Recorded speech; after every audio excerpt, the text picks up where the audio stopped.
All right. Good evening. I'd like to call to order this meeting of the Westerly Planning Board for Tuesday, March 17th. The time is 6:01 p.m.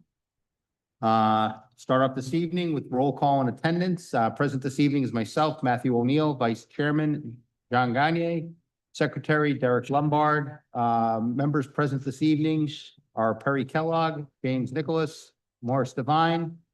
Our town planning staff present this evening is our planning fellow, Diego Martin, our minute taker, Chloe Chanel, and our assistant solicitor for planning and zoning, Scott Levesque. Our first order of business this evening is approval of minutes from our February 17th, 2026 meeting. Motion to approve. Second. All right. Motion is seconded. All those in favor? Aye. Aye. Motion carries. There we go. 6-0. Next order of business is changes to the agenda. Do we have any changes to the agenda, Diego? Anything that we should be aware of? Okay. Any members of the board have any changes that they could recommend to the agenda this evening? No? All right, hearing none. Next order of business is old business. On the agenda this evening, we have no old business to discuss. So we can move directly into new business. The first order of new business this evening is F1, which is 2024 LMIH 06 comprehensive permit. Final plan review, 116 High Street residential conversion, 116 High Street, assessors map 57, lot 63. This is a review, discussion, and possible action by the planning board on the final plan approval of the 116 High Street comprehensive permit. Mr. Chairman. Yes. Yeah, so at a previous, for the main hearing, I recused myself, so I'll be recusing myself from this final approval. I may be speaking as a member of the public, but I'm gonna step away. Thank you.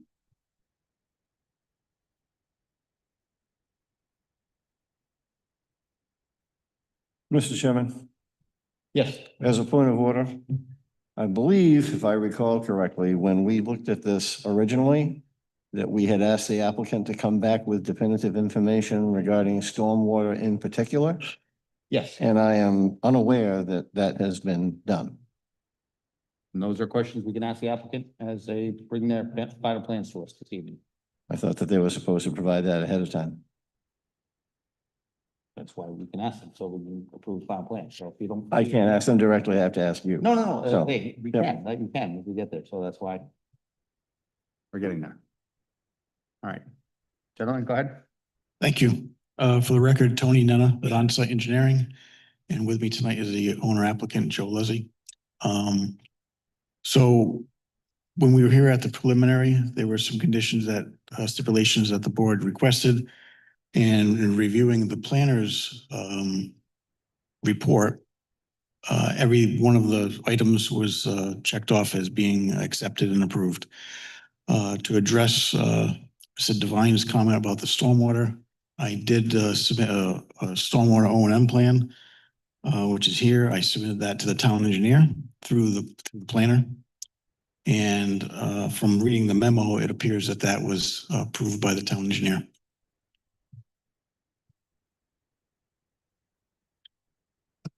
Procedurally, when something like that is asked for and requested by the planning board, ought that not be submitted to the planning board?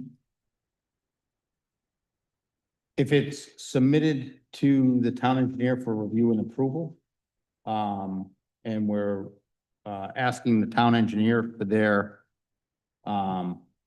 review and approval of it as part of that plan, we're typically taking the town engineer and their expertise and recommendation to the planning board as is, unless we have a reason to not trust the town engineer representing the town. I don't think it's a matter of trusting the town engineer's expertise. We had certainly had expertise within this board to raise questions about some of the stormwater information and that we were looking for. So at that point, we don't have the advantage, if it was submitted earlier, of being able to review that information for ourselves. And now we're kind of being looked at to move things along when those people that raise that question aren't necessarily able to look at that information. That's right. Mr. Chairman. I mean, there's did- there's a statement that says is generally compliant. But at that point, I don't think the definitive information is included in that memo, in that supportive statement. So you're looking to actually review the plan that the town engineer reviewed as well as the town. To be able to review the modified plan that we asked for, yes. And is the, Is that an inappropriate request? no, it's not an inappropriate Okay. request. I guess what I'm asking is, did you look at the plans that were submitted as part of the final plan review and find those to not include what you were looking for? Because those included the stormwater controls that were replaced. I guess I'm asking specifically, what are you looking for that was not included in there? Are you looking for the O&M plan that was associated with it, or the actual? Yeah, I think we're supposed to have everything all effectively sewn up and addressed, right, for this meeting? Right. So Understood. I coming to us for review as opposed, if we ask for something, and Correct. then it goes to another party within the town, that's, I guess, fine, but the concurrent drop to the people that originally requested it would be appropriate, would it not? Understood. I just want to get my arms around which elements that you're looking for, because there's sort of two elements. So I tried to go back on my. We have the plan set that shows where the stormwater controls were installed and what was installed. That was part of this final plan review. You're looking for the O&M plan. I just want to make sure I understand. what Yes, you're looking that for. was also one of the questions. When I went back and looked at my notes, I had a few questions regarding that. And I was actually trying to chase through this in our review, after receiving this late last week. Okay, because I'm looking at how we wrote it in the, and again, I understand what your question is. Mhm. I'm looking at how we wrote the approval of it, and I'm just going by the verbiage that's both in the memo was in the approval. And the verbiage says a revised site plan to include changes to the stormwater management and site circulation approved by the town Mhm. engineer and the town planner.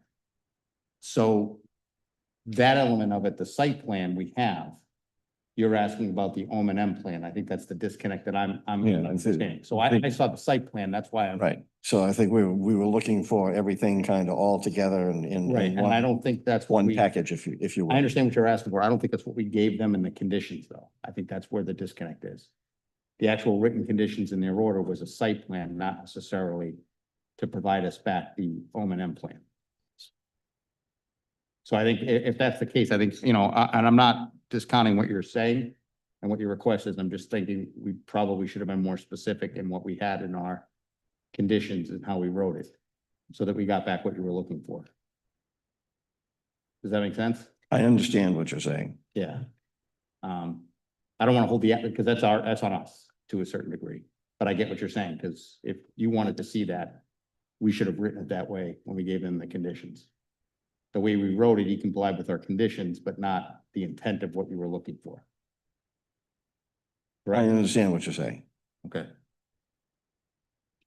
Do you have that plan in front of you in terms of what it is? Could you maybe take a couple of minutes and describe what the controls in the O&M are? Sure, Mr. Vine, because I think maybe we can discuss this here today and maybe come to a resolution of it.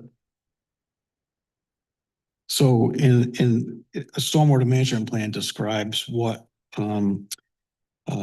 needs to be taken during construction activities and then after construction activities while the system is in place.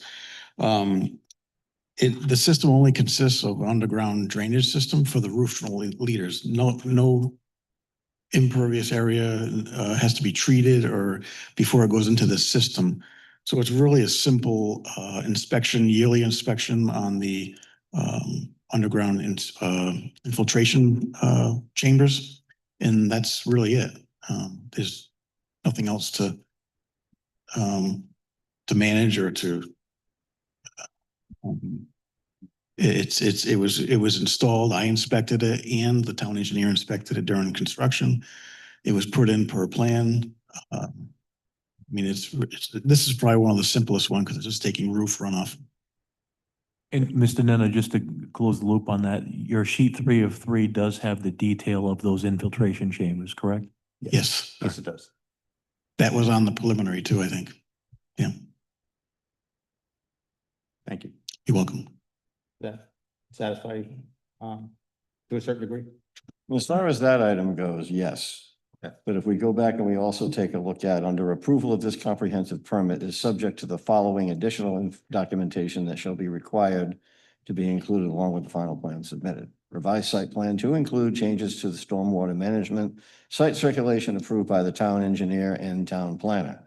Engineering observed construction of the stormwater management infiltration areas to be in general conformance with the attached site plans and accept its completion. So observation found, expectation. That's kind of what I'm looking for. The expectation is X and they came in at X plus 10 and exceeded the expectation.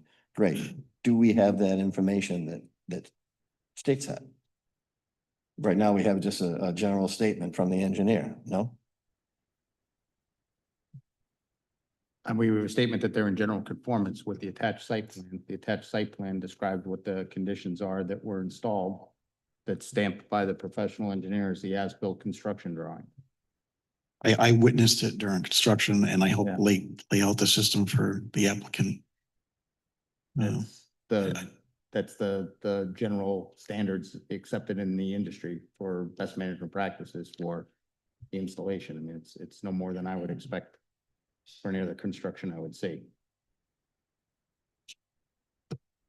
So when we're looking at conformance or compliance, a simple statement without any definitive information that says, here's the backup to support that statement. Am I missing something here? He's saying that there's backup in here. There's a set of plans that are stamped by a professional engineer included in this package, and the town engineer is saying that it was installed in conformance with those plans. I guess I'm not understanding what additional backup you would require. So you have two professional engineers that are both agreeing it's in conformance with the design drawings and the plans. Well, let's not cloud it with that. What's that? I said, I don't want to cloud it with that. I'm not trying to make it sound like whether someone's professional industry standing is being called into question. Well, no, I'm saying that that's, you have two people that are telling you it's within. I'm not understanding what more you would want. If you could give me a clear understanding as to what exactly you're asking them to provide. You're saying this versus this. If you can say, I expect to see this exact language, this exact, whatever, it might help me understand what you're going for, because I don't understand what you're asking. Working for decades with engineering plans, the approval process, usually when something is requested, maybe after the first pass or whatever, that there's definitive information provided as backup highlighted or whatever, so that we can know that this requirement's not only been met, but here it is. And I'm asking, what definitive information would satisfy you? Plan references, dates of observation. Anything else that would go along with that to confirm that, engineering observed the construction of the stormwater management, right? Part of it is observable now, part of it is not. So what was found, I mean, if there was information that was missing or inconsistent before, so we just asked them to provide that before we just did the final pass on it. Can I say something? Yes, go ahead. Yeah. So stormwater management is during construction, you don't have to have, certainly the town engineer on some of these commercial projects doesn't normally inspect the projects. It's either the design engineer or a third party would do it. On this particular case, we had myself, I have photographs of what was put in. I oversaw everything. I checked the elevations. But the stormwater management plan, the operation and maintenance plan that the board requested and the town engineer reviewed is once the system is in the ground, how does it get managed, inspected routinely, yearly, and that type of thing. It doesn't get into how it was installed. The stormwater management plan. There's the approved plans, engineering plans, details, and site plan. That's what the contractor would build to. And that's what I witnessed, that it was built per the plans. Did you have something to add? The town engineer was there through the whole process as well. I was there with the town engineer through the whole process. He's got pictures, everything of the whole system that went in as well. That's what I added. So the confirmation of the installation of all the structures and everything else to do with the stormwater management. The stormwater management equipment maintenance plan is predicated on the confirmation of everything went in according to plan. So do we have any documentation that says this particular person was here at a particular time, reviewing everything in the field? These were the findings. Do we have anything like that? Or just do we have this one statement that it was found to be in general conformance? So you have a statement here. Do we have any documentation of a site visit that goes along with this, maybe as an attachment? Do we require this normally? Is No, this something No, that, we do not. that we've asked of other applicants? Is We- this something we specifically asked of this applicant? Because if No. it's not, I'm not exactly sure what we're No, doing. it's not something we've ever asked of any applicant for this. And we don't typically ask the town staff to provide us backup of their work that they do in the field. We ask their opinion and then to provide us a summary, and we trust the summary of the staff that they provide us. We don't go back and then double check the staff's backup material to see whether or not they have done what they told us. We're trusting the staff that they're doing their job. Again, it's not a matter of trust. It appears Sure. that it is, because you're saying, what backup do we have to show that the town engineer went there on this date, on this time, and did this? It's kind of You like have this- looking at a budget item and someone says we're solvent, but doesn't come with any spreadsheets. It's not a budget. We're I asking the understand. Town engineer, did he see it go in? Was it done in a conformance with this? The town engineer signed off on it. I don't know what more you would want. We could. I think I just discussed what I would be interested in seeing. It's not a matter of trust, but at that point, town staff went out, somebody else went out, third party went out and says, this is in general conformance. Okay, with the site plans, cool. We don't have any footprints, we don't have anything else, no records of a town engineer or town staff site visit that says they were there on that day and they came, they saw it was great, everybody went home. So in the future, you would like to see all of our staff records of what they do on every project site. Rather than. Not on everything, but if there's an outstanding How item. do they know, what you want to see and don't want to see unless they give you everything? Because Then in it's this position, if you have a question, if you're questioning the staff, what they're doing on each one, I have to give you everything. Otherwise, we're going to be in the same position every time you have a question that they. So I didn't think have. on specific items, then I'll make sure that I word things much, much more specifically. Right, and you have to let the town staff know in advance, like if this is not sufficient for you, you have to let the town staff know that, hey, this is information that we would need to have in advance so that they can review it. If we're waiting until we're sitting in the meeting to say this isn't sufficient, we're now holding the applicant up for something that's on the town. Understood. Understood. And perhaps if this information had come to us at the same time that it went to the town engineer, all this would be avoided.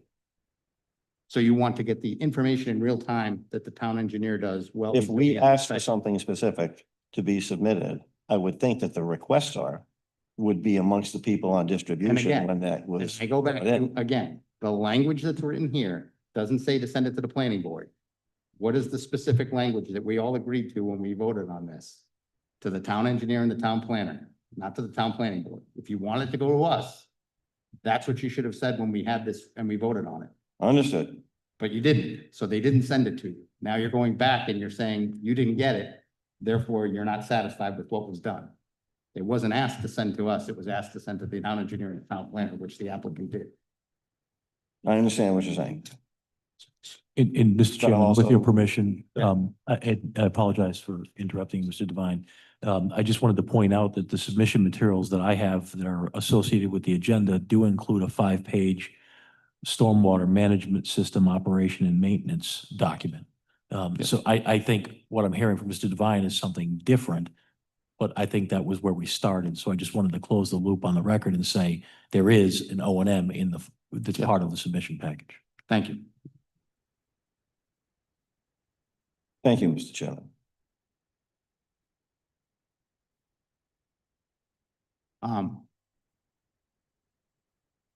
Were there any other comments from, I apologize. Are there any other comments from the staff on the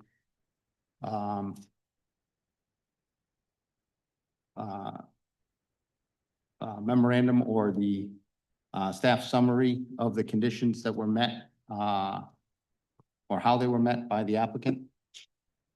Diego, do you want to run through them? Yeah, I would, I guess, just like to preface this by saying that our principal planner, Aiden, was the staff representative that reviewed the application. So I'm just going to be going off of the discussions that I've had with him and then also what's written in the document. But I mean, in section 2 of the memo, under staff review, it kind of outlines step by step all of the specific requirements and how they were met. I think the only one where there's some further considerations is section C in terms of RIP DES approval and any modified plans together with a stormwater management plan.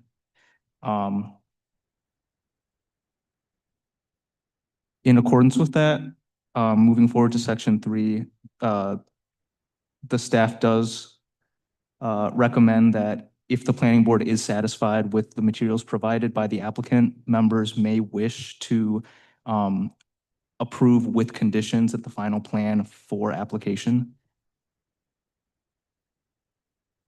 I can also provide any further clarifications on the memo as much as I can if you guys have any questions. Thank you, Diego. Do you have any questions? No? Derek? Derek? Yeah, do you have questions for the applicant? Yeah. Yeah, anything, no. So my question, I don't know, might be for our solicitor, but I noticed on you have 2 agreements on your application. One is a parking easement agreement and the other one is with the housing authority about how you're sort of, I guess, getting the applications for your LMI apartments. On the parking easement, it says that the Ocean House employees would get first preference of apartments. And then in the housing agreement, it says that the and I have the lines written down. I can point it out that the apartments have to be shown or available to anyone. So that seemed a little bit conflicting to me. So I guess, want to refer to our solicitor, make sure that those 2 things don't fight each other legally. What section in the monitoring agreement? are Okay, you referring to? page 14. It was section B. Yeah, page 14, section B. Yeah. Preference. Okay, 2B. Mhm. And then on page 32 was. When the- you're referring to page numbers, are you referring to the packet page number? Yes, So 14. 14, yeah, sorry.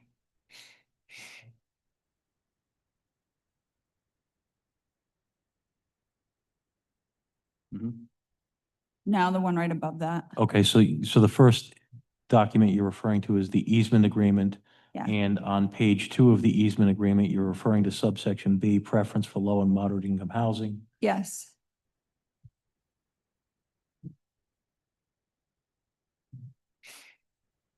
which does indicate that the employees of the Ocean House will get preference. Okay, and then, I'm sorry, the next section you're referring to? Yeah, page 32, section 1.1, letter B. Let's see, I can find it. Don't be afraid to jump in, Anthony, if you have a response while I'm looking. But here. So you're referring to on page 32, subsection B? Yeah, it says ensuring that the developer has complied with the requirements that affordable units be made publicly available for rent in such a manner that any interested member of the public may view them and be considered, as well as affirming that no tenants of the affordable units are related parties of the developer in a personal or professional capacity. That paragraph does not eliminate the ability of the owner to give preference to the people in the Ocean House. It just makes it so that in the event the apartment becomes available, it's got to be shown to the public. Yeah, I think we We- discussed this when we had. It's not a restriction that prevents the intent, which is to give preference to the Ocean House. Yeah, I think when we had them before us, this came up. I don't think that was before I started, maybe. Yeah, no, it's fine. Yeah, Oh, it okay. came up and I think that was this is what I was gonna mention. I wanted to hear Scott say it again, but that was what was mentioned, is that they have to be advertised publicly. There has to be the ability for people to be able to view the apartments and apply for them. And if they have multiple applicants, then the Ocean House people will get preference and then other applicants after that. Okay. Yeah, and that's, as long I as it's think legal. that's how we discussed it when we had it. If they had somebody that they needed, then we would let them know, and if they qualify, they qualify. But Right. it goes to the general. That was the, yeah. Yeah, the parking easement was the reason why they had to have that. Because the parking easement is being granted by Ocean Right, House yeah. so that they could get LMI housing for their employees. So that was the condition of the parking easement.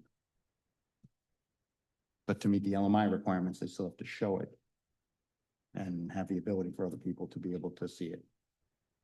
Even though the employees at the Ocean House would also qualify as LMI applicants if they qualify.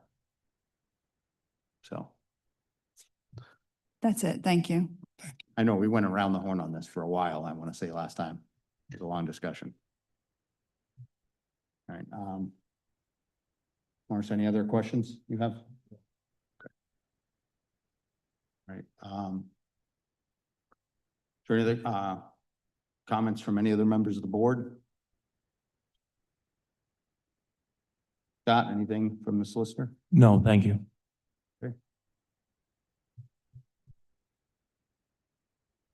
At this time, just like to poll the board. Just make sure. Good. Derek, any issues? Mr. Chairman, you may want to open it up to the public. I know it's not a public hearing, but Oh, certainly. Are there any members of the public that are here this evening, that wish to speak on this? We have one member of the public who is not here in an official capacity at all. Right, I'm a member of the public. I live down the street. I was 5 feet out of the zone, but I still chose to recuse myself because I wanted to be fair to you, Joe. His biggest concern was parking. So, and I just listened to the exchange over here about delivering results, but it's really great that everything goes to the planning department. But copies should be coming to us so we can see all the agreements, making sure that all those conditions. The biggest issue here is parking, to make sure that that agreement, the long-term agreement between the two properties are there, and it's for a significant amount of time.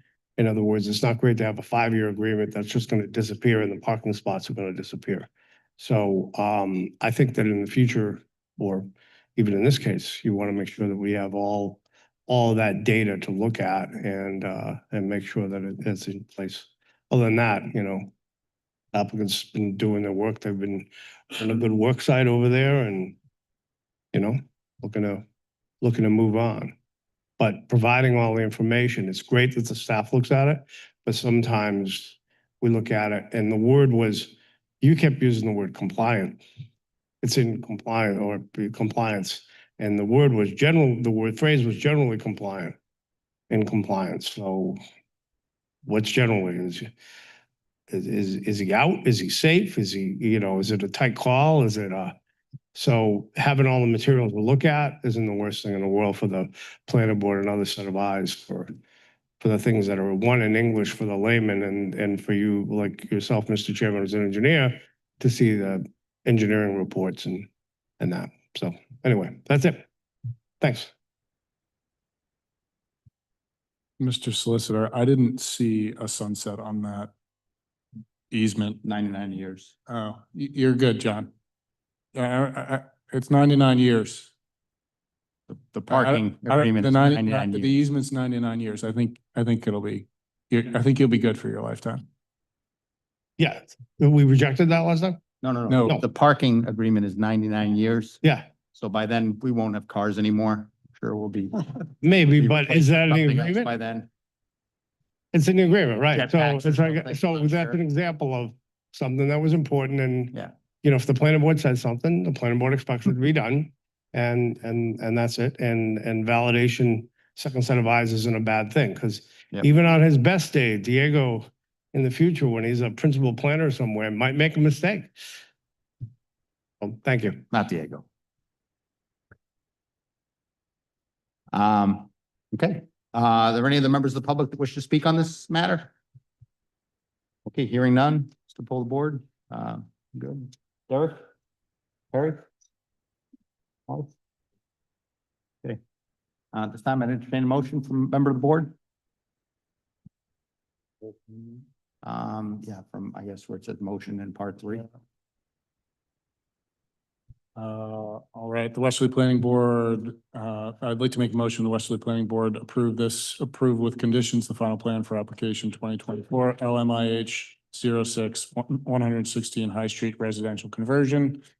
Assessors map 57 lot 36, the adaptive reuse of an existing commercial building by converting it to 28 one-bedroom rental units, of which 8 or 30% will be deeded, will be LMI deed restricted for rental up to 60% LMI, proposed to be serviced by public water and sewer.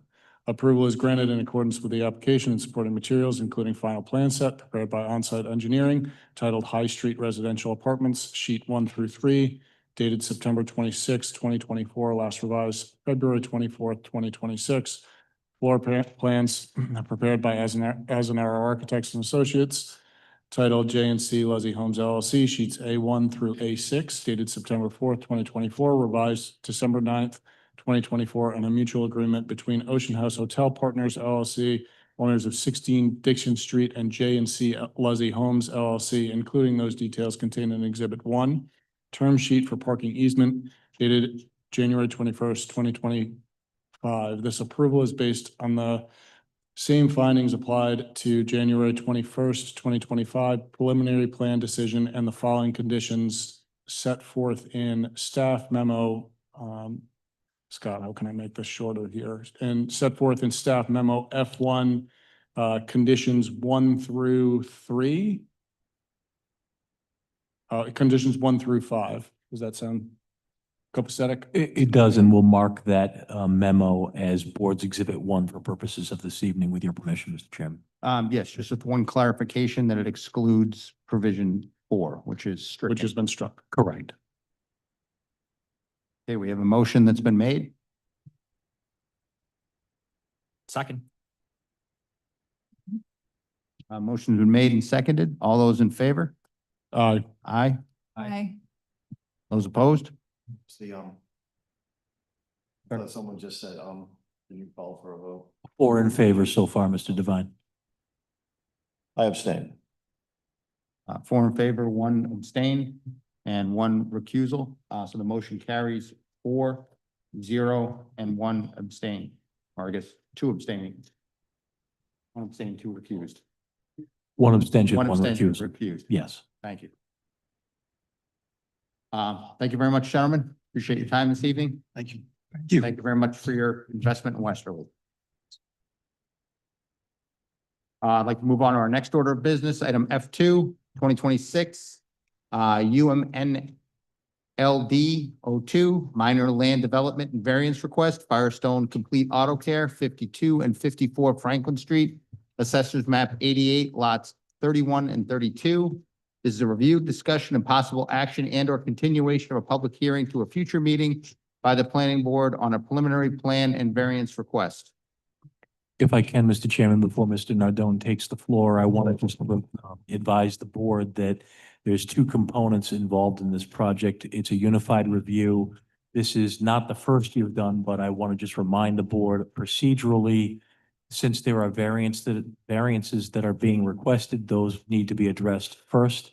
To the extent the board grants them, it would then move on to the minor project itself and consider that. And so just as a procedural matter, keep that in mind. And to the extent you need a refresher on the elements of granting a variance, please feel free to ask. Thank you, Mr. Solicitor. Attorney Nardone, floor is yours. Thank you, Mr. Chairman, members of the board. William Nardone, attorney for the applicant. As Attorney Levesque indicated, this is a unified review. It's a minor land development combined with a request for some variances. The owner of this property is Shops on Franklin LLC. The applicant is Zaremba Group LLC, two representatives of which are here this evening, Justin Bruce and John Wotila, who is they're sitting in the front row. Also with me this evening is Joe Duhamel, project engineer from Dupree Engineering, and Herman Peralta from PAR Engineering is our traffic engineer. He's also present. This property is located at 52 and 54 Franklin Street. It's zoned highway commercial. It's presently vacant.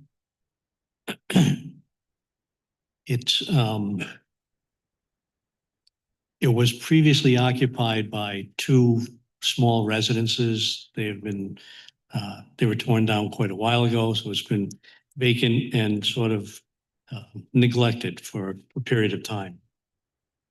Designated as lots 31 and 32 on Assessor's Plat 88. And the total area of the two lots is 1.06 acres. And part of the application or the process will be to merge these lots into one to permit the construction of the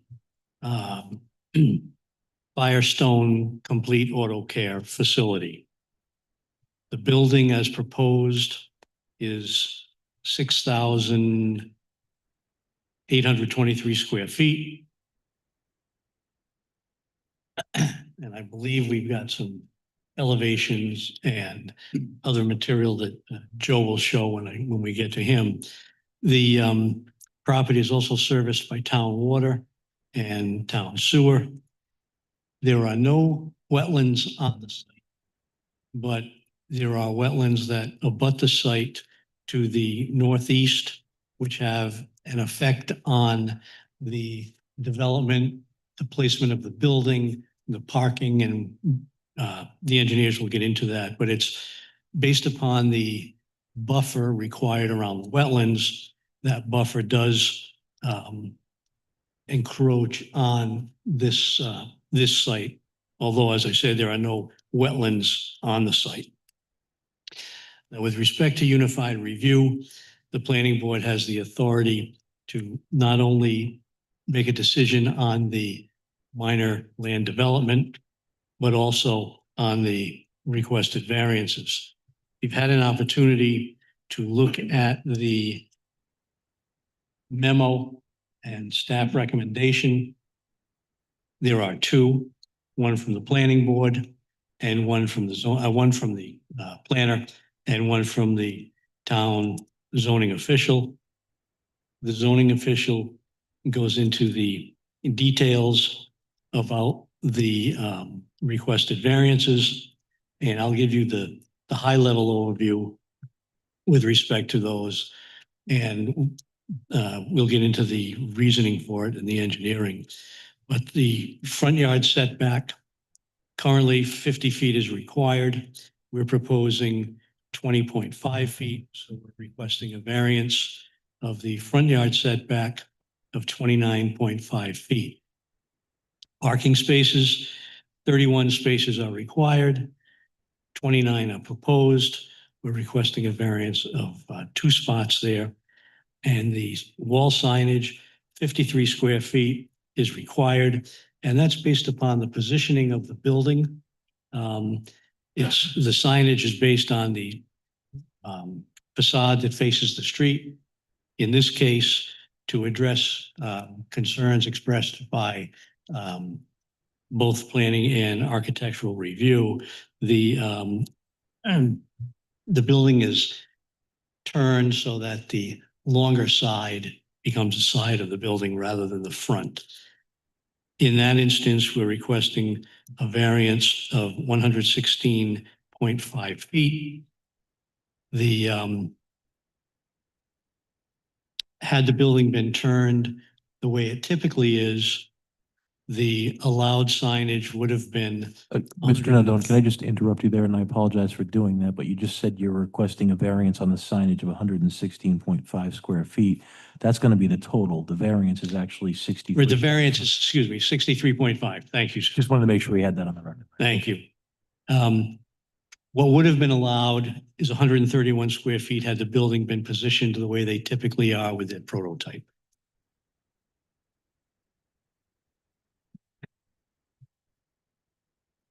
With respect to the front setback, it's consistent with other buildings in the surrounding area.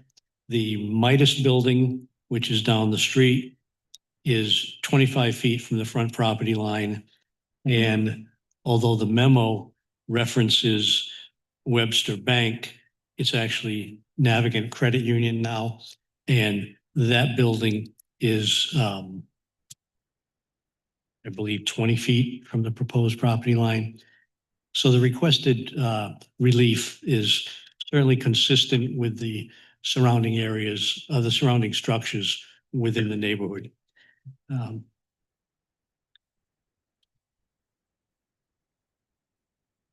And with that introduction, I'll turn it over to Joe Duhamel.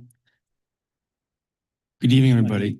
Joe Duhamel, Project Manager at Dupree Engineering Office at 2 Stafford Court, Cranston, Rhode Island. I want to add to the beginning of this that we had several coordination meetings with the town staff and really worked hard hand in hand with them on the development of this project, and the project team that Bill mentioned to develop this project in conformance with the local regulations. So I want to thank the town staff for that. I'm going to go over the site plan, existing conditions to start in the site plan. After that, then we'll turn over to Justin to talk about the operations and just the general building. And after that, after he speaks, we'll have Herman from PAR speak about traffic. What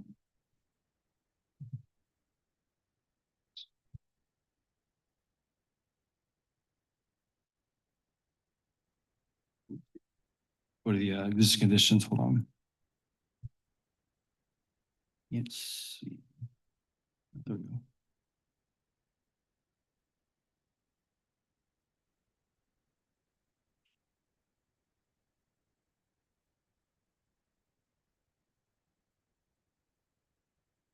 My office was performed the on the ground survey of the boundary, class 1 survey, topographic survey of the site, utility research for the property.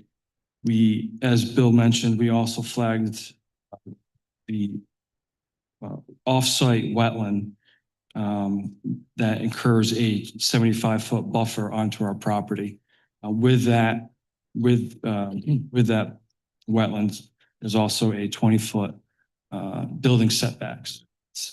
That's delineated by, so the off-site wetland is this long line with triangles. the green line is the 75-foot buffer area and the 20-foot building setback on top of that. The project, the site as it is today, is largely brush in the center with trees and woods around the outer perimeter. There are stone walls along the western and eastern side property lines. At least a portion is shown on the eastern of the property line. The land slopes from Franklin Street down to the wetland gradually from elevation 100 to elevation 97 in the back of the parcel. As Bill mentioned, there's formerly two dwellings on the site that have been since removed. 2 lots of record that will be administratively combined under this proposal. The site has 2 existing curb cuts for the formal residential uses. Those will be modified in the proposal. And number of sewer and water laterals that come into our parcel. There's sewer, water, gas, and electrical all on our frontage. We also, as part of the due diligence of the site, we performed soil evaluations for the project. That yielded groundwater depths of 28 inches to 50 inches, fine sandy loam suitable for development. For the most part, all the water, stormwater as exists today flows to the wetland.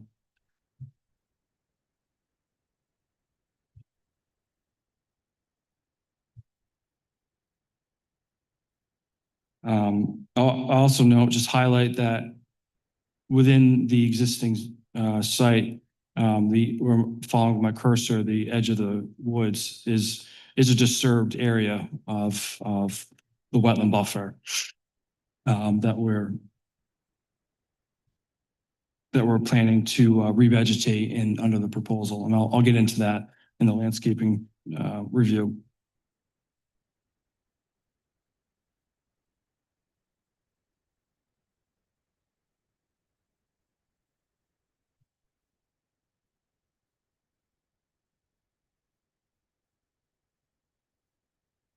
For the proposed site plan, we worked with the Zama Group and Firestone developer to work on this site and really shape it to how they want to operate it from a day-to-day basis.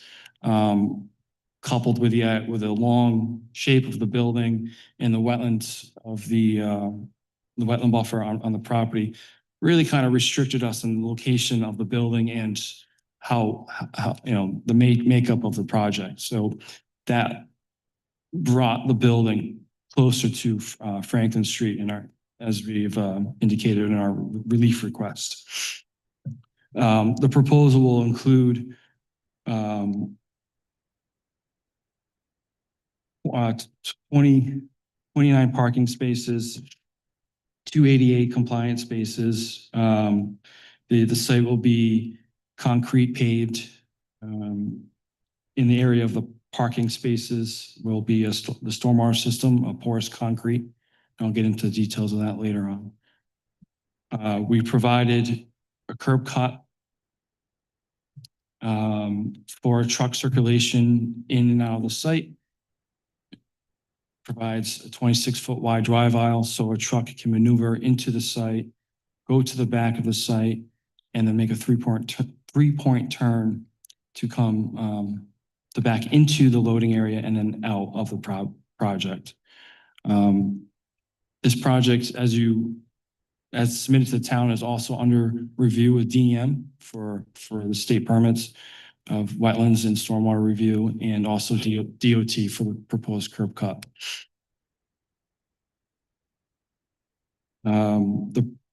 We provide, as part of the project, the building will have 8 loading bays for service. There is a sidewalk connection to the existing sidewalk along Franklin Street. We provide a monument sign for the new development.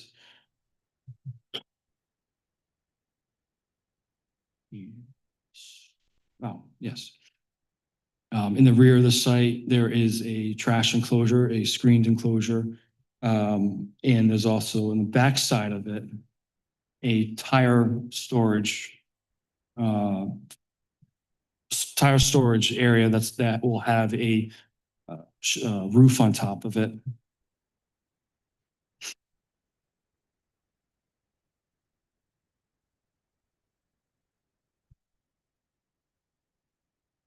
Very importantly, as we learned in the last few weeks, there's also a designated area for snow storage on the site, 2 different locations. With that, I'm going to hand it over to Justin, talk about the site operations and Firestone. I could just talk. If you come up, so I have this and then. Yeah, use that. That's fine. Gotta speak very close to them. Hello, my name is Justin Bruce. I work with Zaremba Group. We're a Bridgestone's preferred developer here. With me as well as John Wotilla from Zaremba Group. He's my coworker. Just a high level of our company. We're out of Cleveland, Ohio, working with Bridgestone. We're working with Bridgestone in about 12 different states right now. We have more coming on the pipeline. So we have a very healthy relationship with them. And this has been a market that Bridgestone's been very adamant to get into. So with that, as part of the Zaremba part, flipping over to Bridgestone, they, like I said, they wanted to be in this market. This was a site that they identified as wanting to be in, even with the wetland constraints and some of the other constraints that Joe's kind of talked through, we still think that it's a very viable place for them, and to look, as you can see, we've worked with the city staff, as Joe was saying, to try to put together a nice building for, the town that we think really shows that Route 1 corridor that you guys have been trying to establish. But as far as Bridgestone, Joe hit on a lot of the items there, 8 bays, 7 full bays, and 1 alignment pitch is a smaller bay. There's that trash enclosure in the back, fully masonry enclosure with the roof for the tires. And then the designated loading area in the back as well. So as far as an operation standpoint, there would be a delivery about once a week, and it'd be usually during your working hours. Same with the recycling for the trash and the tires as well. The working hours here, Bridgestone, they work 7 to 7, Monday through Friday. Saturdays would be 7 to 6, and then Sundays would be 9 to 5. And then as far as Bridgestone as a client here, like I said, they've wanted to be in this market a long time, and they stay in their market for a long time. They're a good client. They're a good tenant. They're there for 40, 50 years in most points. They've been around for about 100 years. So they are, once they identify a spot they want to be at for a long time. So with that, that's kind of the high level of Bridgestone's operations. And then us with Zaremba Group working with Joe on developing the project. So after that, I think we're good to turn it over to Herman with Parr, who's a traffic engineer. Just give a background on the traffic here. Either way, it's fine. Just been sitting all day. So good evening, Mr. Chairman, members of the board. Herman Peralta with Parr Corporation. So as you heard earlier, I'm the traffic engineer for the project. So Parr completed a traffic assessment for the proposed commercial development, as mentioned by Bill earlier, at 52 and 54 Franklin Street. As you know, Franklin Street is an arterial roadway servicing mostly commercial properties. So the proposed development matches the character of the roadway. As part of the traffic study, Parr evaluated Franklin Street at the proposed driveway intersection related to safety and efficiency. In addition, Parr evaluated the signalized intersections to the north and south of the site. These include the intersection of Franklin Street with Wells Street to the north and Franklin Street and the Franklin Shopping Plaza driveway intersection to the south. As part of this effort, we collected data including field inventory of the existing roadway conditions. We collected turning movement counts at both the signalized intersections and obtained crash data from the Westerly Police Department. As it relates to safety, as I'd mentioned, we did obtain crash data from the police department and analyzed it within the study area and concluded that there are no significant traffic related safety issues that warrant any mitigation. Also, as part of the safety analysis, we evaluated the site distances at the driveway intersection on Franklin Street and determined that it meets the minimum required site distances to allow for safe access. From an operations and efficiency perspective, as I had previously mentioned, we evaluated the signalized intersection of Franklin Street and Wells Street, and also the intersection of Franklin Street with the Franklin Shopping Plaza. We collected traffic data back in December, which catches kind of like the highest volume given the holiday season and the fact that it's the commercial nature of the area. So when we did look at the intersections, both signalized intersections, we did look at both existing and future build conditions. Our analysis evaluated the weekday morning and afternoon peak periods, including a Saturday midday. Again, because of the commercial nature of the area, we looked at the Saturday midday. And these peaks that we looked at coincides with the peak traffic for the proposed commercial development. So based on the analysis completed, both intersections currently operate overall in an efficient manner during all three peak periods analyzed. Under the future build conditions where the proposed development trips were added to the surrounding roadway network, it continues to operate efficiently. When I say efficiently, both intersections under all three peak periods analyzed were performing at a level service B or better. So in summary, based upon a traffic study that we had completed, the proposed development will have adequate and safe access to a surrounding roadway network. So that concludes my presentation. Thank you.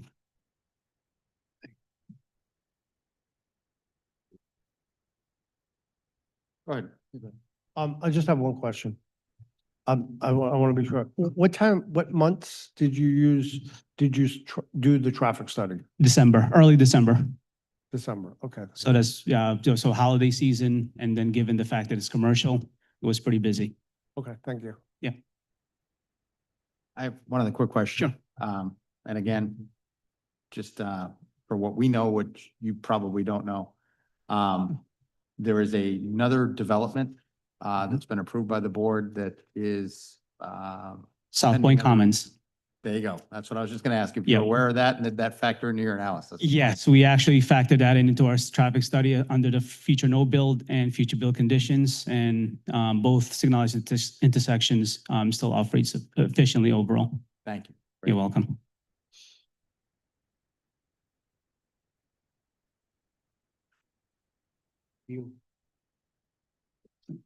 All right, so thank you very much. Thank you.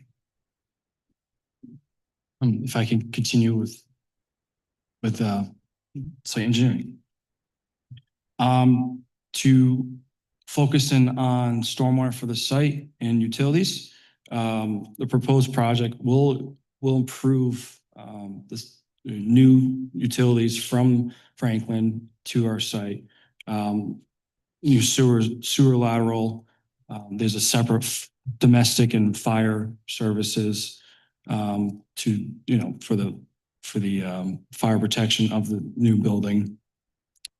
We do show a transformer in the corner of the project that you'll see in the landscaping plan and also in the rendering that is proposed to be screened with some shrubs. As far as the stormwater factor, to mimic this existing flow pattern, water generally flows to the wetlands into the existing substrate of the grass or brush area. with that in mind and how constrained we are with the project, a lot of times you would see underground storage chambers or separate big ponds of sort. We developed it to maintain that stormwater flow so that water from the building sheet flows to the parking areas. So from left to right, that water will sheet flow to what is commonly used as stormcrete porous concrete. So they're these concrete panels that allow for water to infiltrate into the ground and then provide water quality and mitigation for the stormwater system. So what's highlighted on the plan, the purple area is the stone or the area of the stormwater system. So it's the whole parking lot area. And it kind of serves as where you got to improve the parking area for the proposed use. So we're double utilizing that for stormwater treatment as well. With the design of it under review with DEM, there's separate stormwater system operations and maintenance once it's installed for the long-term maintenance of that. The guidance on how it was designed from the Rhode Island DEM regulations is included with the submittal. The building roof leaders, I'm sorry, the roof canopy from the building discharges on the back side of the building will discharge to that same stone reservoir that's underneath the parking area.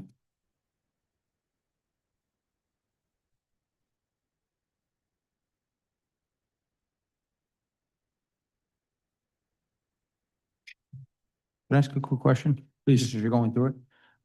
You mentioned earlier, when you guys were looking at this, your depth of groundwater was between 20 and 50 inches across the site. Yes. Looking at the drawings, you've got your approximate seasonal high water table, drawn on the cross sections that are shown here is sort of a flat line at each one of the cross sections, obviously, because you're a certain point in time. Are there any areas where you're, without knowing, your groundwater contours out at the site, where are the areas where it's 20 versus 50 across the site? Is it shallower? Higher, closer to Franklin. So Closer to it's Franklin. 28 is at the wetland. So we really constrained at the wetland. So we provided the separation at that point and then designed the site at that pinch point back to Franklin. So to provide that separation to the groundwater table. Okay, great. Thank you.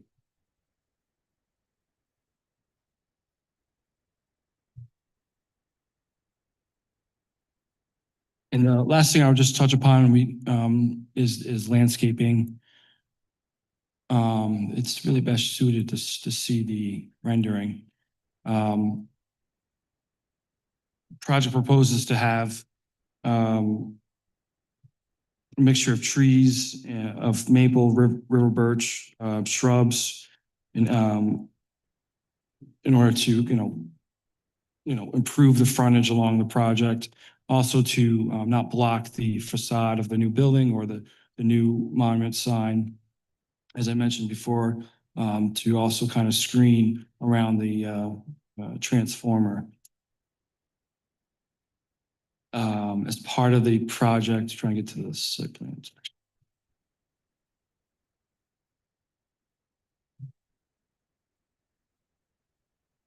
I mentioned earlier, as far as the existing additions and the wooded area, and there's a disturbance of just brush, if you will.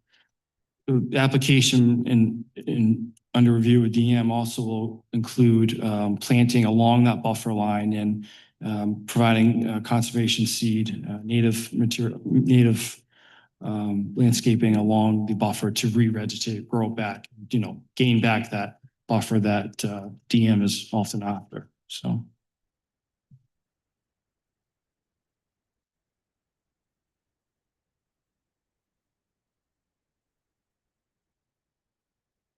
Can I ask a question just off the frontage that you had up there a moment ago?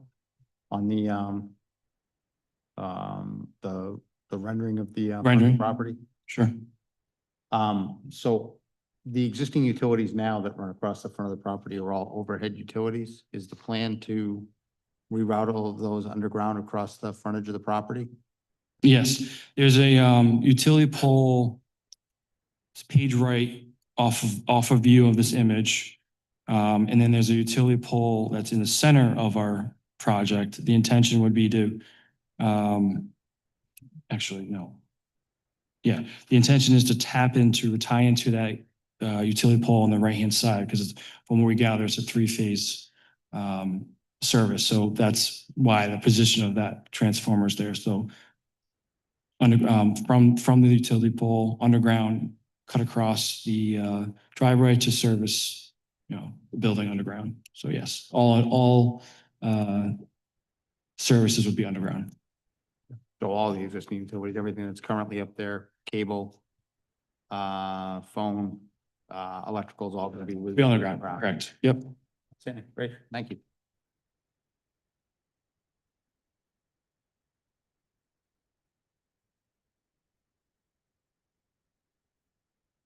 I think that concludes anything at the moment I want to say. If any other questions, happy to answer them, or any to meet. Yeah, I have one quick question. If you could go to the drawing that shows the layout of the lot, that one will actually work. Forget which drawing I was looking at. I've got enough of them open here. Let me, so that it's clear. Where you have the snow storage piles? Yes. Yes, I think that one shows a little better. If that snow storage area was reconfigured, could you not realize 2 more parking spots there? That's true. We did at one point have 31 spaces. We had a pre-application in with DM, where we looked at the project, what we're proposing, and essentially from that review, they requested to have less impervious or less parking, if you will. So Is it a question of spaces or impervious surface? impervious surface. So if those parking spaces were achieved with other means than bituminous asphaltic paving or anything else, would you be able to realize that? It's achievable, yes. The applicant is also satisfied with the amount of parking spaces. And you're looking for a variance on the number of parking spaces? Yes. Okay, I was just thinking that would be one way to remove one variance request. We can show the 2 spaces. We don't intend to construct them, if that is along the lines of what you're thinking. We also utilizing that space to revegetate or add more plantings along that buffer. So we're reducing pavement, adding more plantings. Applicant's happy with the proposed layout.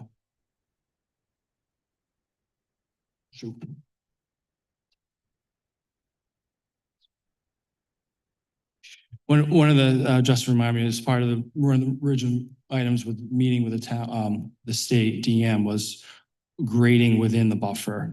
We are showing a slope within the buffer, and they, as part of that review, they didn't like the impact of how close the 2 spaces or the pavement would be to that green line or the buffer line. So they want us to pull back the site in the grading, in the design.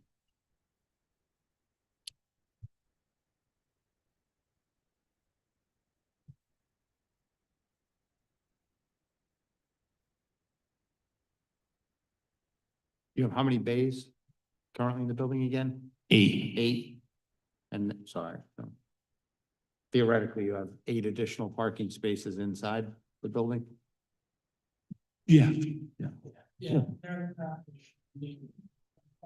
I don't know, I mean, I know they're not parking spaces as identified, but there's 8 additional vehicle spaces on the site. There's one in the front, yeah.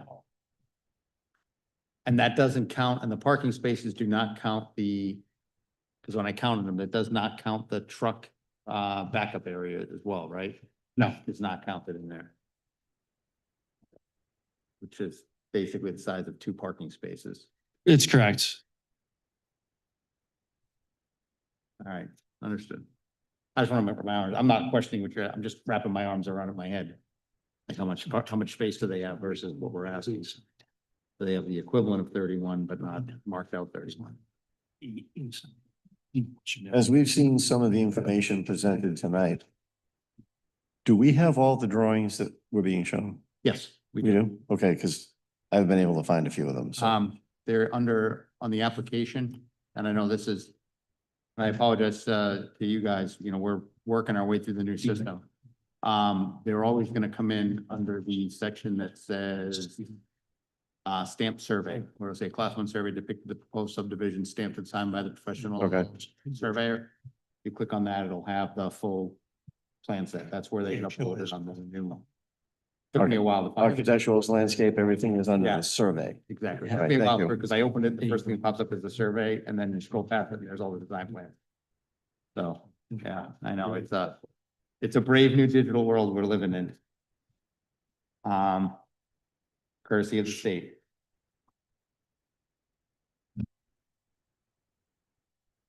It took me forever just to find the tab that has the 20 things on it the first time I did it, so. That was good, but when I saw a survey, it's like, okay, It's like, where's all the documents? It's like, there's 20 things here, 20 Yeah. items. Now I found it. So we're all living in a new world. Do you have another one, Morris? no. Okay, Harry?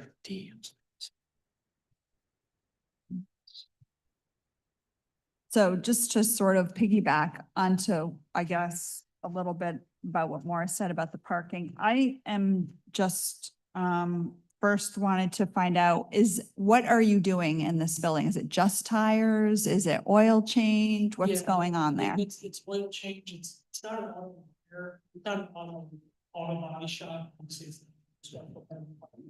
Brakes, fluids, tires, brake pads, and then tire change obviously as well, which is. So it's, just general. Okay. They don't do any engine rebuilding and nothing, no major things like that. Everything's done interior. Basic auto.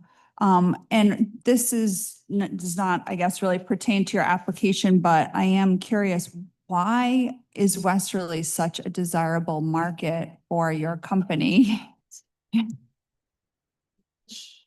They do a ton of research, their own, because they've identified this as a need, a spot where they can enter the market and be very competitive.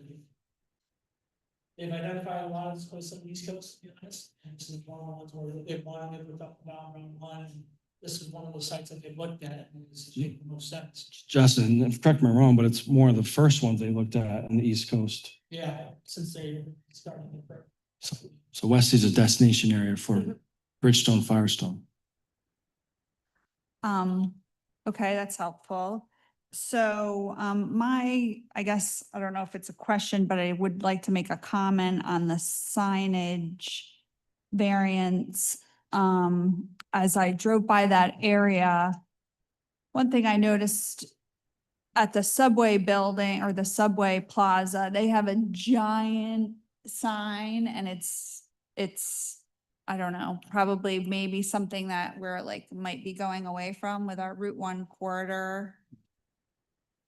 Yeah, I can comment on that actually. So I think that based on what exists in current code and what our zoning official wrote in the application, I think the reason for a larger variance request on signage is because typically wall signage is dependent on signage that is on the street facing facade. I think because the way that the building is configured in this specific design, it has a lot more space. What side is that? It's to the south. Yeah. Yeah, I think that's partially why. And I think because traffic is going to be flowing at least partially in a direction that's going to be looking at that. I think that accounts for part of the request as well. I will add to now, just looking at the way that they designed this, there's something to be said about the symmetry of the facade on either side. So it would look odd, I think, that if they didn't have, you know, the Firestone signage on that south facade, but it did exist on the west or whatever that side is on the east. Yeah, and I'll just add to that, I think the sign you're referring to, Perry, is a large freestanding sign that advertises all the businesses within that Yeah. subway development. Yeah. This is really talking about wall signage, which is different. Yeah. Right, this is- which, yeah, I understand with the variances. My only question is if that variance is granted, how big is that freestanding sign there? And is there, and I don't even know if this is a good idea, but is there any room for that freestanding sign maybe to be shrunk a little bit? If you're having, and I agree with you, to have it on both sides looks, Or, you know- or to disappear. Yeah. May I add? Or to disappear. In other words, does it help Firestone? If I'm driving on the road and I see Firestone, right, I can see it. 4 times Yeah. by my account. Do we need the standalone sign, which is maybe save them a little money? oh, it's on there. Yes. Yeah. The variance request is for the sign Sign on the on the, it would be on the west, which is facing Route 1, correct? And it's the one that's lit. It's the only one of the 4 that are lit, correct? Backlit?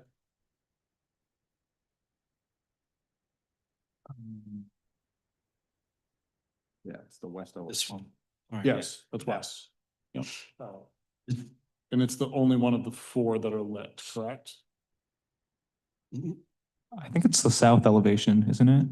That's not, that is west. I think the west, I think the other one is also, I think the south one. That's, This one? yeah, I think the south one also has light. trying to go Yeah, to, I think. there you go. Light on it. Since the short side of the building is facing the street, that would be the west. Yep, but I think both the south and the west had lighting on it. unless I didn't see unless that. this is. It won't show that it's lit. No, I think it's on the. I saw that, On the, if you look at the. I saw light that, plan, I saw somewhere that it was the only one that was illuminated. Or it may just be that there was other lights in front of the building. May Oh, not- no, I'm sorry. You're right. So yeah, there's the 2 that are illuminated, That's but, the sign. but talking about. one of the illuminated ones is that one The where front. the variance is Yeah. requested, yes. I think this is wrong, but this is, it's twice. There's signage here. That's not that's the one It's this, where the variance is that's correct. correct. Requested. Facing the Yes. street, Yeah. into the street. Right. So it's, yeah, I mean. Do away with it. There's, I count 4 signs on the building. It's a lot. It's Well, it's a going- lot of, Both sides. No, there's 3 on the building. There's 2 on the On the south. side. south. Well, there's 1 red and then the Bridgestone down on the. Bridgestone, it says, yeah. Yeah. Oh, yeah, you're right. Sorry. Can I make a comment? I understand the argument that if the building were shifted. Yeah. That the dimensions would be satisfactory, or just a little bit, but the visual clutter would be different. Do you know what I mean? Like, instead, we have 3 signs or 4, because there's this 2-sided, I'm assuming the one that's freestanding. All within a small triangle, but if you shifted the building, that sign, I assume, would either go to one end or to this end. You wouldn't have the same visual clutter. I have a hard time, just for reasons of your preference, making this variance. Somehow, I mean, we made a commitment to, keeping the coastal character of the town. I think I it's very concur. highway commercial. I agree. And just to clarify a few things, first of all, the freestanding sign is something they get by right. So that's not something they need relief for. The variance request is for the long side of the building, which I understand to be the south side. The issue is created, however, by the street side, which would be the west side. So you use the amount of linear square feet available on the street side to figure out how much wall sign they get. Because the smallest part of the building is facing the street, that creates the issue, but the variance is needed for the long side, for the signage you see on that side. I read that differently. I read that it's, I read it the opposite. that it's, that the variance is requested on the short side in the zoning Yeah. officer's memo. So he says here, I don't know. since the short side of the building is facing the street and is 53 linear feet, then the total 53 square feet of the wall signage is allowed. 116.5 square feet of the wall signage is proposed. That's That's on the short long- side.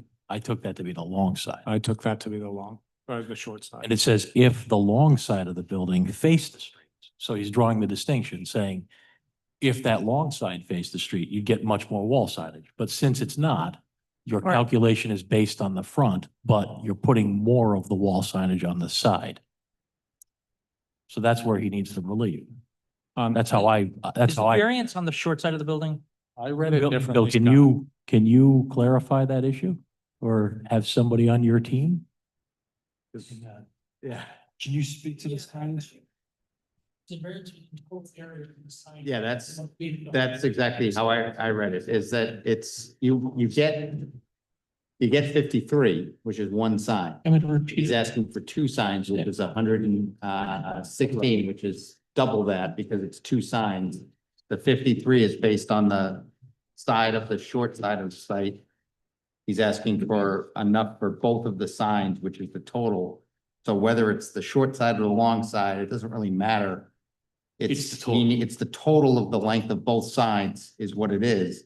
That's But- what I'm trying to say in a clumsy manner. You said it a lot better than me. What you're getting at is that usually you would put that sign on the front facing side of the site, so the variance is really, since you turned it, as to Diego's point in the letter, that you're turning it. The implication is that the short side is now the variance side because the Right. right side is the side you would normally have had it on. Like in my neighborhood, they call those shotgun ranches, because they decided to put the short side against Short the side the against the street road, yeah. instead. It's really the building placement that creates the issue. Correct, understood. And it's understood that the freestanding sign is, they are welcome to have that by right. Yes. I think Perry's maybe suggestion was, okay, if we grant the variance on the sign on the building, maybe we do, as a condition of granting that variance, we do away with the freestanding sign. I don't know if that's And copacetic. it was more to avoid visual clutter Yeah. than it was to take something away that you had by right. And And you can certainly ask the applicant if they're willing to do that, but it's something they have by right, so we can't take it away. Correct. No.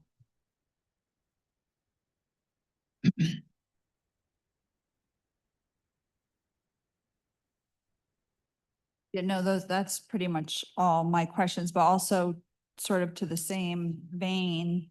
The building is a lot closer to the street than, I guess, is required. So you have more exposure, street exposure also because you're closer to the street than the setback. The normal setback is 50 feet and this is 20. I know a lot of the buildings in that area are equal and so it would sort of fit in and make sense. But just still talking about that signage that you still have the exposure. So that's my comment. Those are my comments. I think it's a very, for doing auto, maintenance, it's a very good looking, attractive building. So I think it's, thank you. I think while we're on the topic of design, I think maybe it might just be helpful for me to comment a bit on the meetings that the planning staff has had with the applicant. I think just first and foremost, I'd like to thank you guys for being so communicative and transparent throughout this process. I'm sorry, Justin. Justin, do you happen to have an image of the very first design that you guys proposed? If not, okay. If not, it's okay. The reason why I bring it up is because I think we know that buildings like this typically have a mold template that they try to drop in any given town, free of context or specificity. At the first meeting, that's kind of what they walked in with. If you can picture a black box with a bright red facade, that's kind of what came in. We had pretty lengthy ongoing discussions with the applicant with regard to what we were trying to envision for Route 1. A lot of those comments you can see have been addressed, specifically with regard to facade treatment of varying roof lines, not having as much of those bright red colors, having more muted textures and tones, and then also bringing as much of the scale down to the pedestrian as possible. And you can see that not only with the freestanding signage, but also in the way that landscaping has been addressed. Crosswalks have been used, and then even gestural pathways to the front of the Cool, thank you. of the building have been created. So I guess I just wanted to make the point there that there has been awesome. Perfect. Excellent. Red. Yeah, and I think I think to your point, Diego, I mean, we can look at this after all the Route 1 corridor stuff we did. And this looks like it's a page out of your. Right. So absolutely. I mean, we can see that they've taken your, design intent to heart yeah. here, so. And I think, yeah, just to really drive back the point, there has been a lot of effort on their part for that, not to ignore the variances that are being requested, but I think as Ms. Kellogg stated, it's not something that is unprecedented in this area of Route 1. And I think that the zoning official calls that out with a little bit more specificity, just talking about the Midas and the Webster Bank that's next. That's what I was just gonna bring up. So if you look at the Midas that's down the road, they've got, the red facade across the top. They've got Midas on both sides, both of the long sides on either side as you approach it. They don't have anything on the short side facing the road, but on the short side facing the road, they have the giant Midas side with the big arrow sticking through it. So similar size sign to this, both lit up on opposite sides of the building. And then the giant sign. So it's very similar to this, except here we have the smaller sign that, fits more into what we asked for in this range of the corridor. So I mean, there is a lot of visual clutter here, from it, but at the same time, they're meeting the intent we gave them for the Route 1 corridor. They're visually similar and better than what we have for the buildings next door to it. And it's a lot more muted than what some of the existing structures look like. But yeah, a little clutter. Could it be better? Sure. Could it be way worse? Absolutely.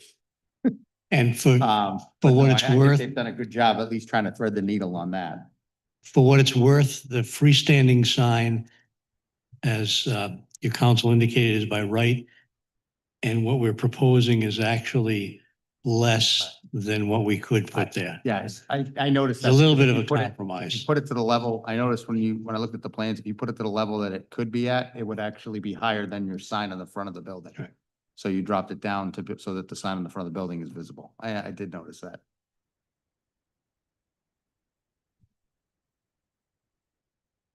Good. I also thought that this chart that Marty from zoning did was very helpful. Yes. Just, I don't know, shout out to Marty if he's listening. I was like, wow, this is great. It's perfect. That was good. So is the rendering reflective of the requested condition after the variance or the current condition under the limits? The requested condition after the variance. So that's what it would look like with the variance in place. So that's the size of the signs, the total square footage of the signage on the building, the distance of the building from the, frontage, and I've already forgotten the third variance. It is Parking true. spots. It is true. Park. Oh, I would think that if they were able to go with the current condition that they're showing us, I think the big win for everybody is let them do that. And the pebble that can come out of the shoe is the freestanding sign. I think it cleans up the front. And I think no matter which direction that you're going, you're able to see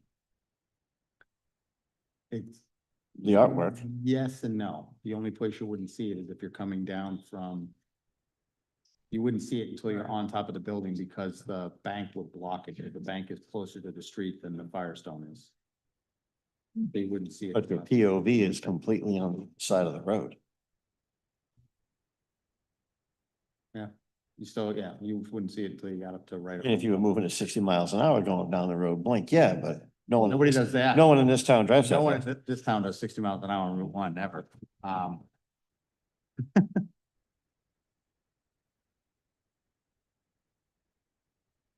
I think that would also clean up the front, make it look nice and. But I like the signage on the side of the building that faces the street. As it's shown and proposed. I don't think it really hurts anybody.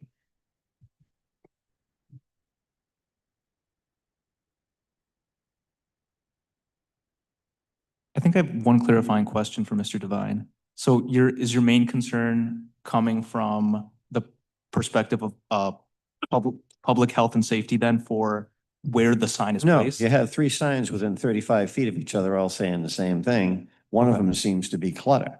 Okay, So if the variance was to be granted to allow them to put in what they're depicting as their requested condition, then at that point, that artwork, that logo and everything is big enough from no matter which way you're approaching, is that freestanding sign even needed at that point?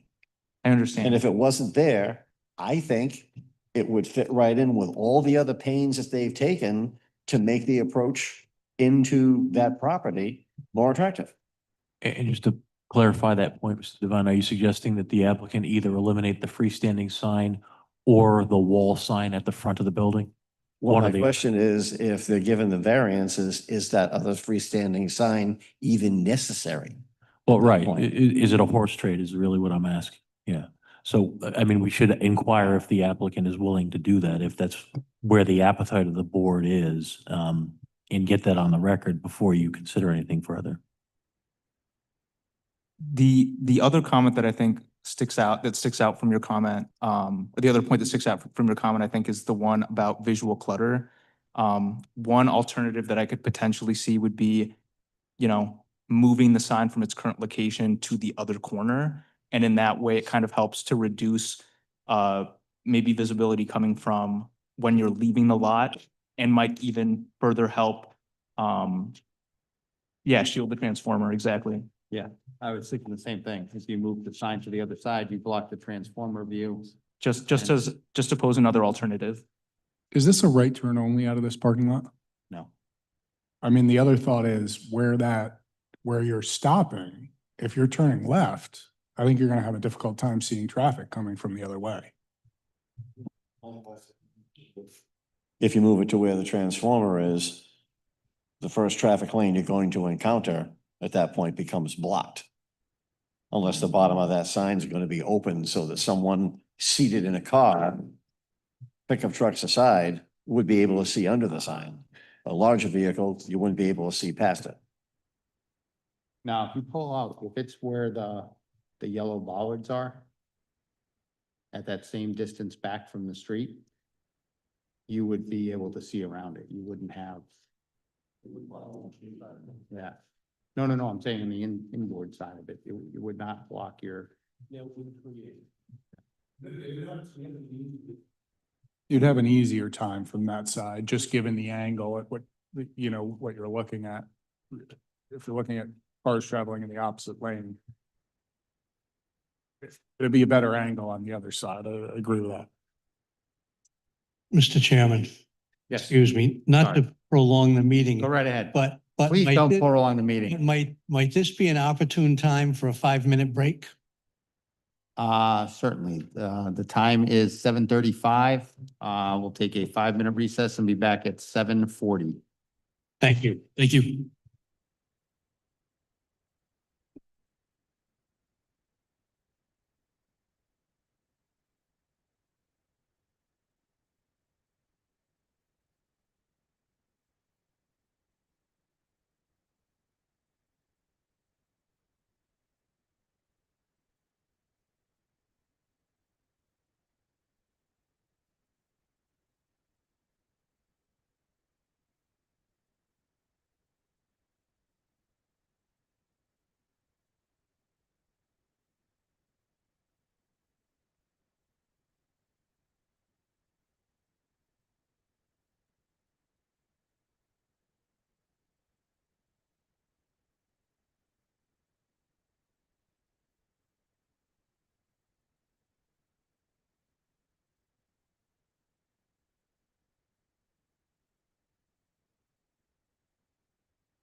Call the meeting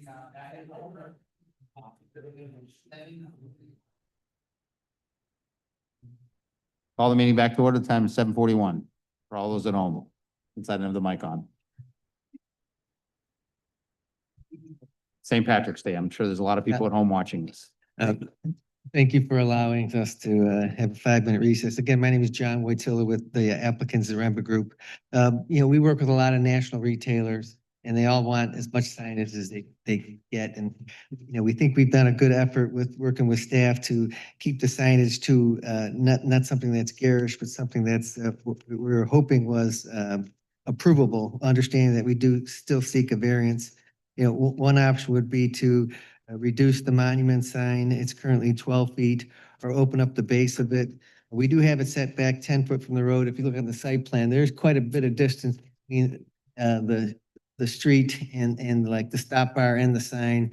But I guess if you really want to compromise, you think it's too much clutter, we'd like to have the option of keeping the ground sign as is, eliminating the Firestone Complete Auto Care Center that faces the parking lot, but keeping the F logo above it. Keeping the logo above it, yeah.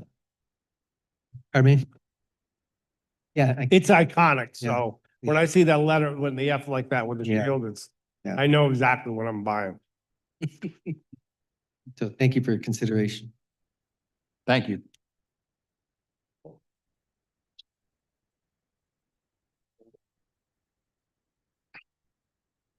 That was Morris, Perry, or Derek, right? Oh, no, Perry, you, Very. No, I mean, my questions are answered between the parking and the signage that Perry had asked.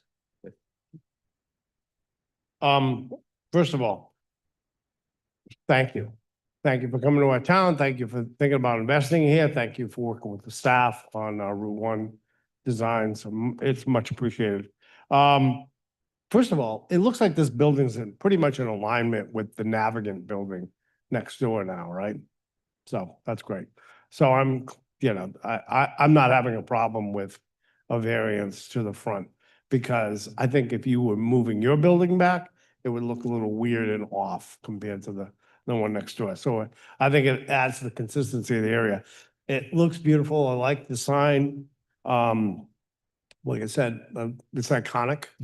Your sign is iconic, that shield and the F. And so I think that's great. Little bit, so December is your traffic study. Our busy season is the summertime. But the summertime in this neighborhood, because I live down the hill from here, it varies. It's not totally crazy, but a good time in December in the midst of Christmas season where everyone's running around is good. And again, I think that given where the traffic light is, given where everything else, I don't see that as a major issue. How many entries and exits a day are you looking at here approximately? So this is a low traffic generator. So at the highest peak period, it's about 33 trips. So about 15 entering and 18 exiting. That's a Saturday midday. And then on a weekday afternoon, it's about 32. So it's about similar to the Saturday midday. So it's less than 35 trips during the peak periods. All right. The major concern in our area, major concern for me, groundwater, wetlands, you're far enough away from those. With regard to parking. So if I'm understanding it right, if I'm in the back parking lot and I'm on raindrop and I hit, I'm gonna move toward, I'm kind of trending toward Franklin Street, probably won't make it because I'm gonna go through the pavement. In the proposed condition, if you're water in the back of the site, you're staying there. It's gonna, You're gonna stay in the back of the site. You're not. I'm gonna stay there, okay. Yeah. And then Water is gonna flow to the parking, so cross the drive aisle into the parking, go into the substrate, and then naturally flow to the back of to the site, to the wetland. all right, good. And there are no drains in the floors inside the building itself. Or is there any catchment for? Internal, there will, as part of the sewer system, there will be an oil water separator. I can't. Because you did have a note on there about separation having to do with oil changes and that, and water and. So what happens if there's a spill inside? Is it all a solid floor and speedy dry? Is that what you're doing, or are there actual drains that are contained in a separate collection system? How are you doing that? Again, I'm groundwater concerns, right? Inside the service bays, there are inlets for, snow and whatever, water. And then that outlets the building into the oil water separator, and then that goes to the sanitary sewer. It doesn't go to the storm sewer. Okay, so there's an oil water separator. Yes, sir. Yes. Right, okay. Yeah, I thought we had that in there. All right. For the most part, I think it's gonna be an improvement for the neighborhood. Again, thank you for that. How many people employed by here approximately? No, in here, well, Go, Mike.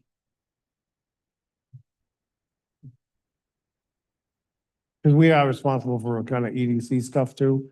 To have an understanding. So when a business like this is, Yeah, they'll employ approximately 12 people, and at the maximum shift, they may have up to 8 employees. okay, and what do you see for like annual sales out of a site like this Oh, boy. approximately?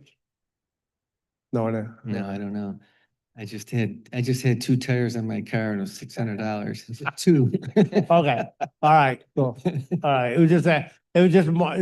it's not an approval question. It's more of a Yeah. EDC kind of question. All right, great. All right, I thank you very much. There's a general rule, I don't love to see variances. I'll go through them, one by one here. I think parking here is definitely the least of my concerns. I think, the 2 spaces, as long as it's sufficient for the applicant, would be perfectly fine by me. I like, the fact that the front yard setback is different from what we would want. That variance request to me is also not a huge deal in this case. I like the fact that we have parking more in the back and we don't have a bunch of, big huge blacktop in the front. We've talked about this at length with the Route 1 corridor study. So that's, okay with that. A big thing for me is that we don't have any abutters here, to my knowledge, who are speaking against these variance requests. So that's a plus. That's a good thing for me. Couple concerns. We talked about the signs a bunch. Question, if you guys removed, I'd like to see if you remove the word Firestone, I guess was the proposal, right? On the south side, that, would there still be a need for a variance request on the sides? I'm sure that's probably gonna be something that you guys have to figure out. But if you guys remove that, if that square footage is now under, or meets our requirement, then that, that point kind of becomes moot, on our end. Typically I leave the water stuff to our chairman here, Matt, the sheet flow and all that stuff. I get in over my head a little bit, but I just want to, in layman's terms, Joe, so to John's point, if water is in I guess it would be the north corner of. Yes.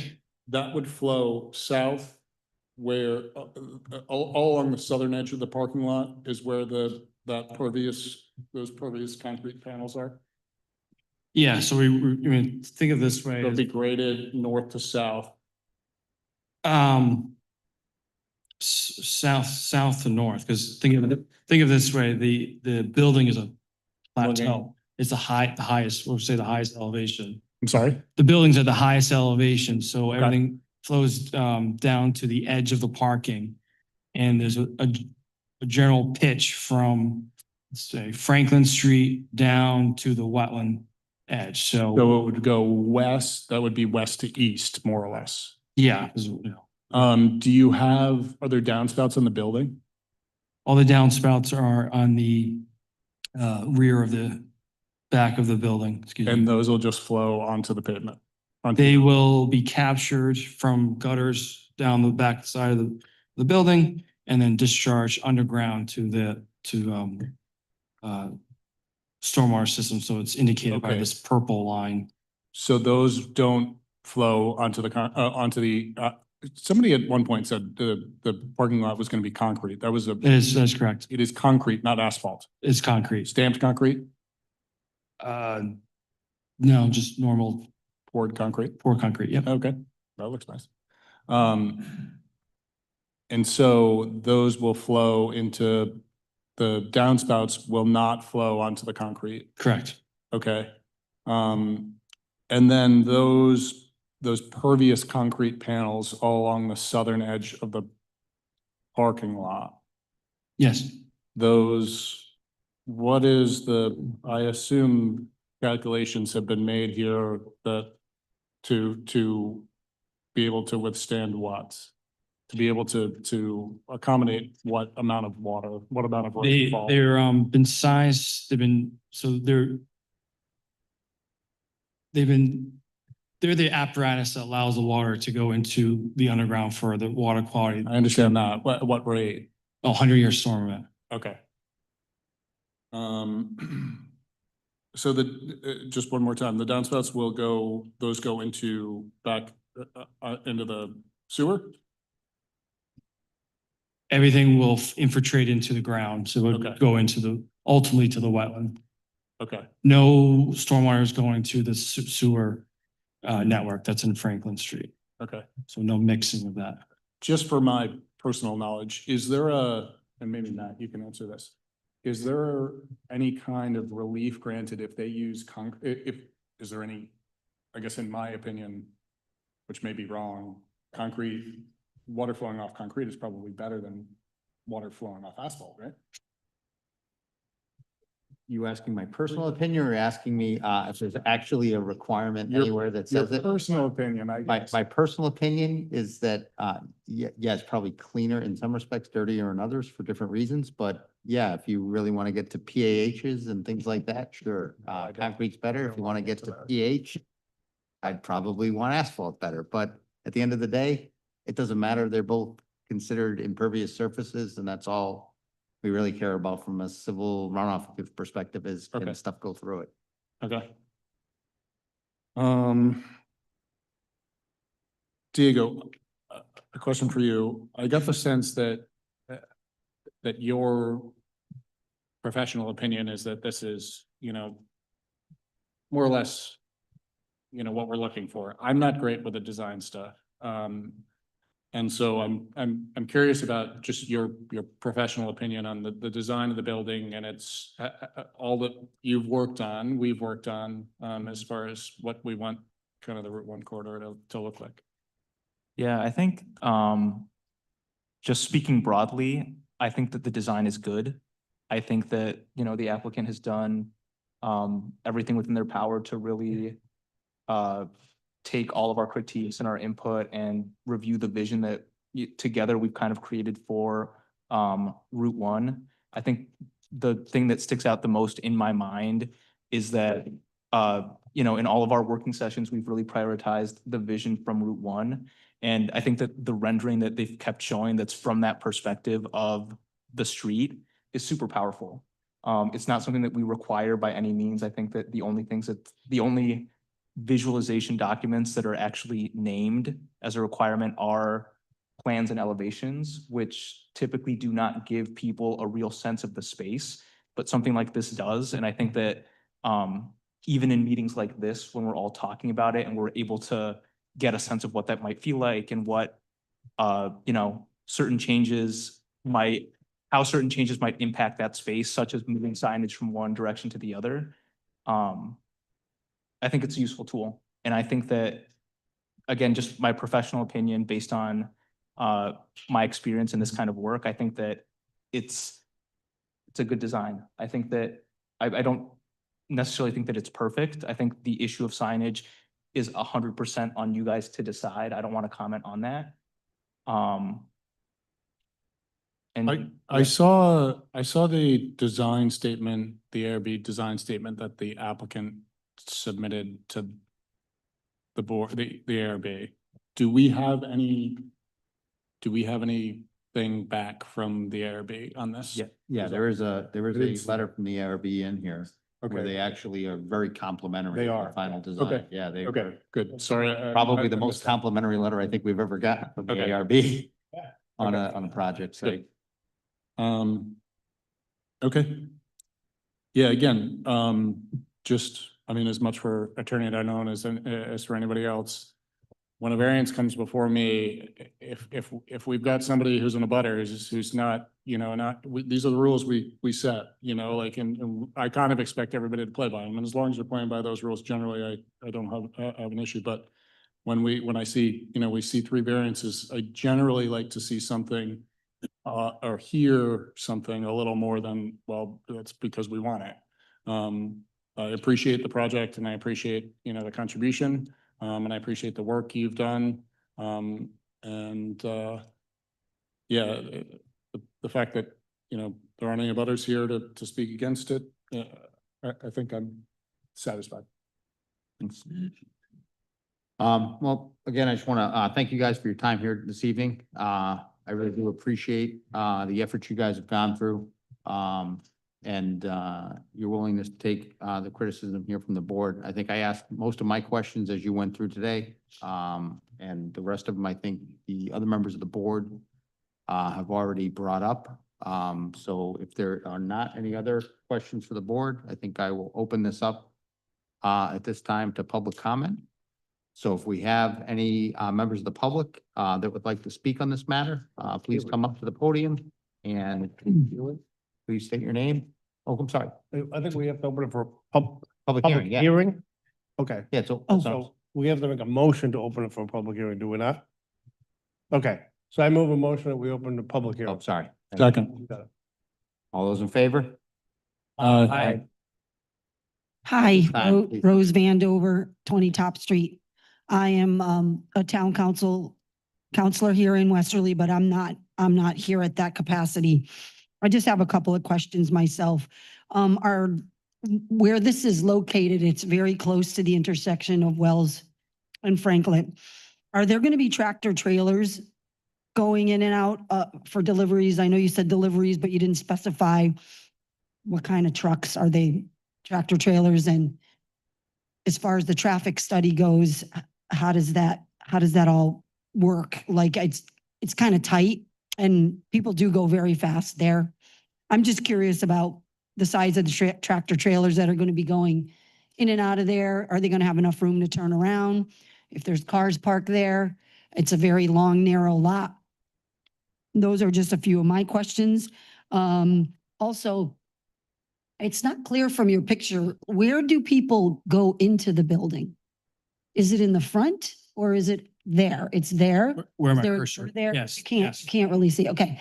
So why do you have a walkway going to nowhere? That's the other question. Behind the sign on the Yes. ground? Is that a walkway from the street? Is there another door there? As my other question. Okay. Okay, so you guys were talking about the sign on the ground. Is there in fact going to be a tree planted there? And if so, that might be something you might want to think about because the tree's going to grow.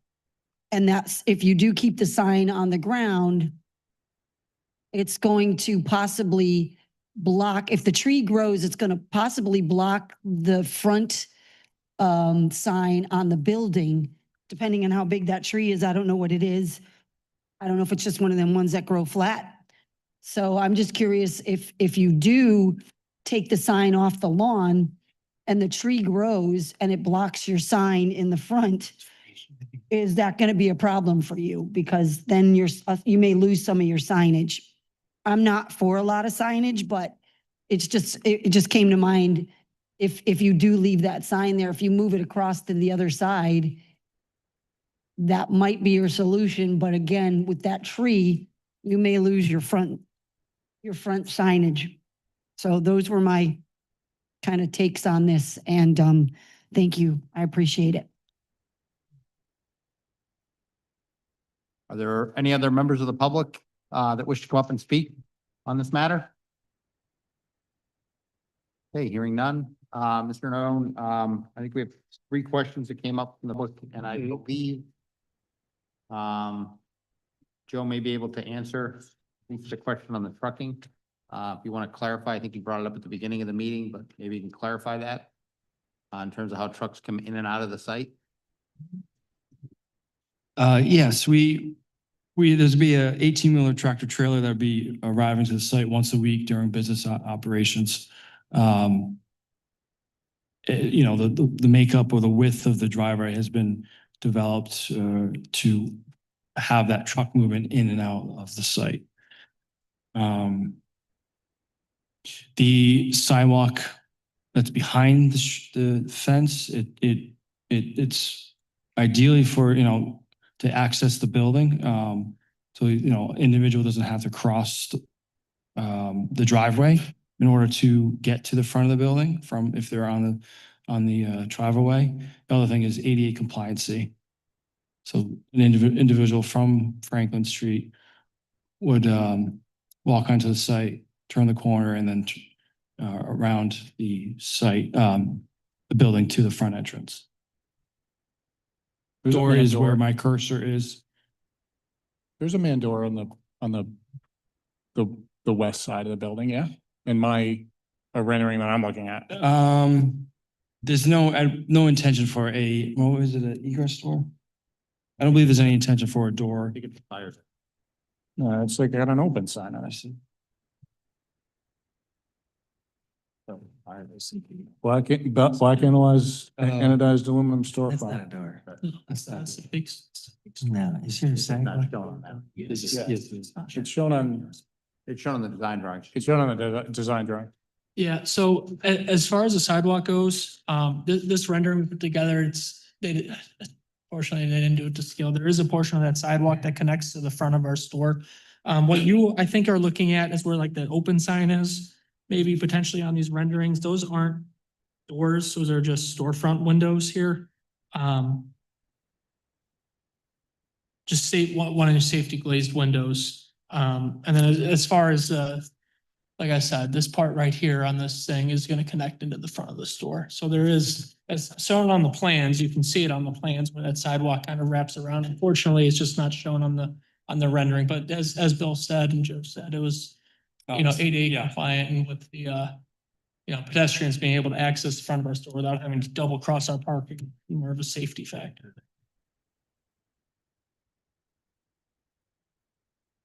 Joe, I think the last question that was asked was about the plantings in the front and that particular style of tree. Is that The plantings,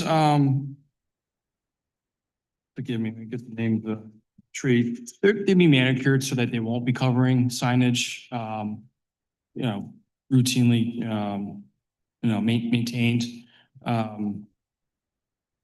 don't foresee an issue with it blocking, depending on the location is where the blocking, the signage. We kind of position the sign and the planting so it wouldn't be blocking each other, and also the exit out of the site. So we want to keep that view corridor from the site entry, from the exiting from the site.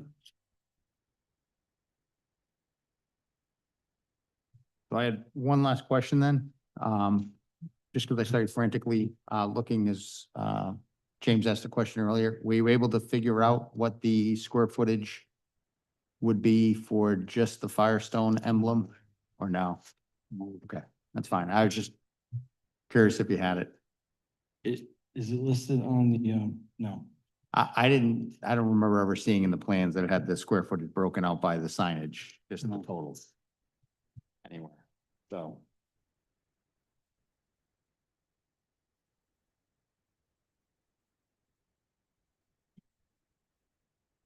I don't have the answer. That's fine. A question I guess you can get back to the staff with, just to understand what that would be, because if we're approving the variance, it'd be important to know what that number is for that approval. Or to James's point, if it's even needed anymore, if that reduction reduces you down and it's 53.5. There, right? I have to go back to the Marty's memo now, right? 53.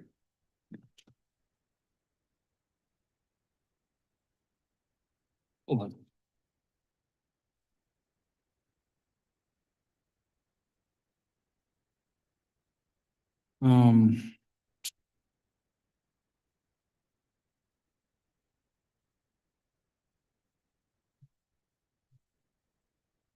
I don't know I don't know what the result is if we remove the word.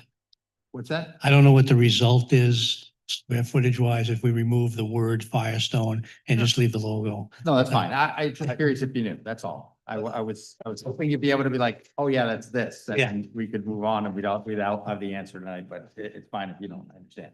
Yeah, Mr. Chairman, I think we can describe it in English. Yes, But that's fine. but it definitely. Understood. Appreciate it. All right. At this time, we don't have any other members of the public with any questions. Just like to ask a quick question of the solicitor before we close anything. If you could, so that we don't make any procedural mistakes again. Just want to do a quick review on the unified plan and how we move forward on this, just to make sure we all understand. Sure, the first question that the board has to address is the variance relief that's requested by the applicant. Let me remind the board as to the standard, and I'll plug into that some evidence for the record as well. So the law requires that in order to grant a variance, you need to find record evidence to support the following conclusions. First, that the hardship from which the applicant seeks relief is due to the unique characteristics of the subject land or structure and not the general characteristics of the surrounding area. In this instance, you heard record evidence that's what's driving the front yard setback variance is the wetland setbacks on the back of the property and also the shape of the lot itself. So in order to site the building, it has to move it forward. And also for the parking, you've heard some evidence about that very issue, creating issues with space for parking as well. The signage is a different issue, and that's because of the lot shape and all of those setbacks. The orientation of the building needs to be, as I've described it, more of a shotgun approach rather than having the length of the property of the building facing the street itself. So the hardship is clearly created by the unique characteristics of the land and not something that otherwise is characteristic to the area itself.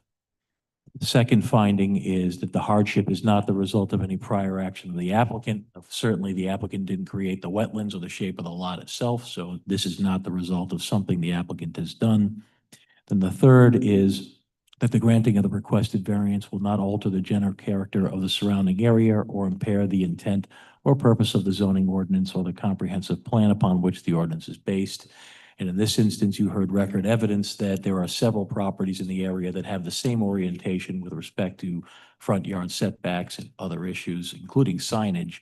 For the front yard setbacks, you heard about the bank and the Midas building. There are others, in fact, in the area that have the same orientation for frontage.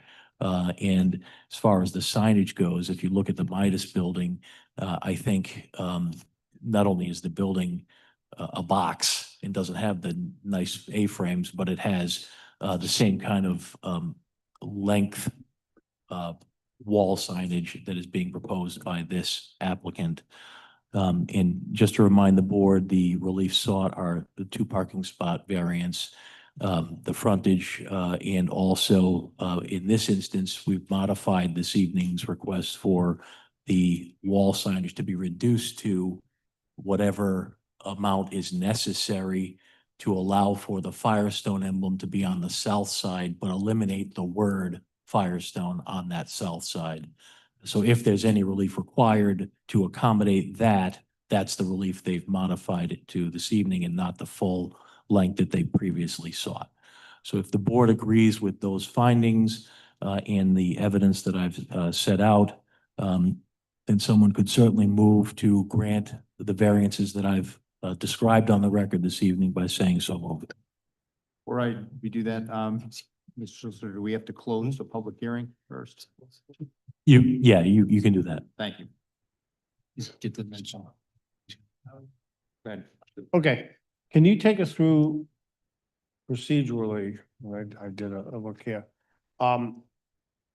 The intent of the unified is to unify both the zoning and planning boards together and give a one-stop for the applicant.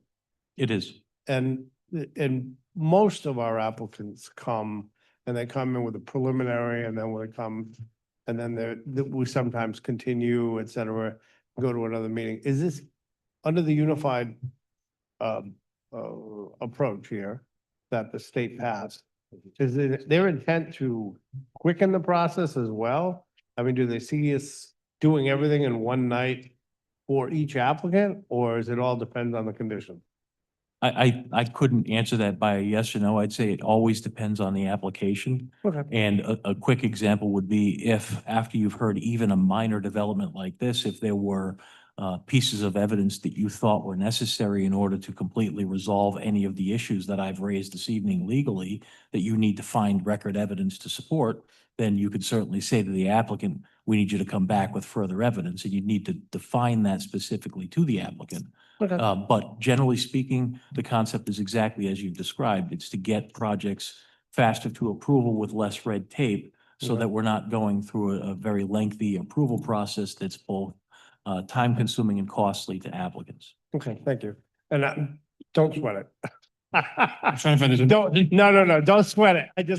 I just want it on the record as to what the process is, and what the intent is here, because I don't see this. You guys have done a bang up job, so I make a motion that we close the public hearing.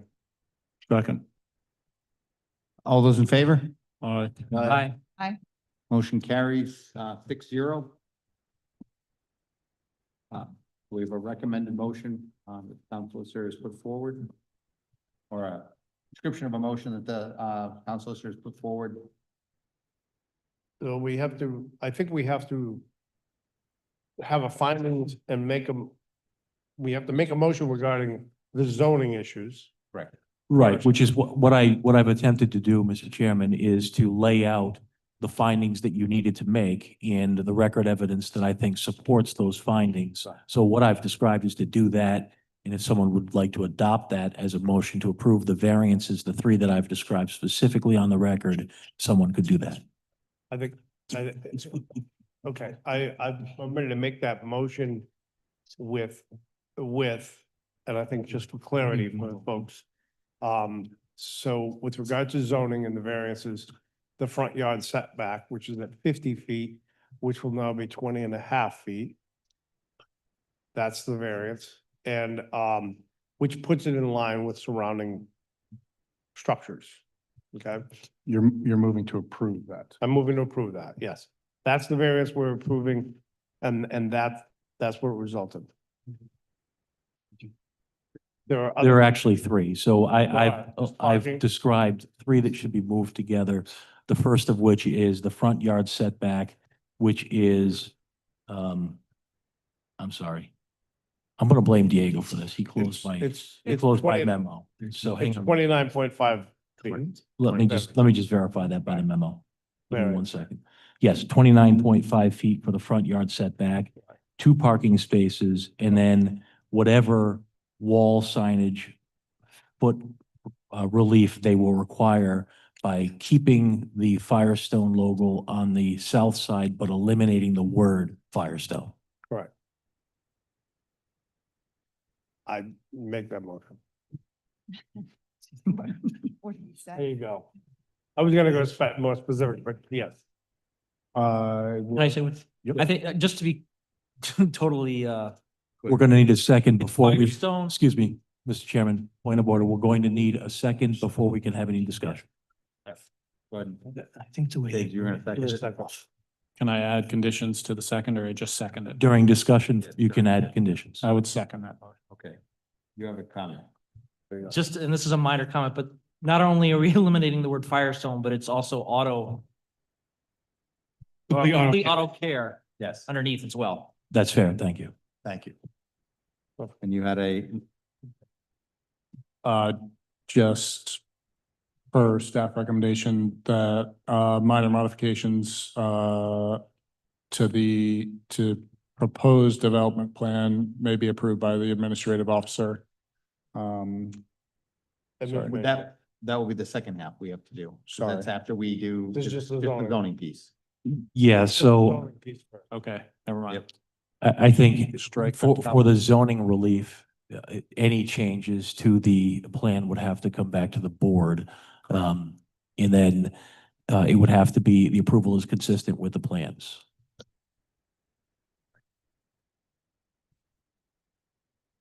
Okay, so we have a motion that's been seconded with a condition from Derek. Are there any other discussion points on that? All those in favor? Aye. Aye. Opposed? Hearing none, motion carries 6-0. Okay. Now, we have before us the second half of this, which is, to your point, from the staff memorandum, the recommendation on the application itself. So beyond the zoning, the application for the actual land development.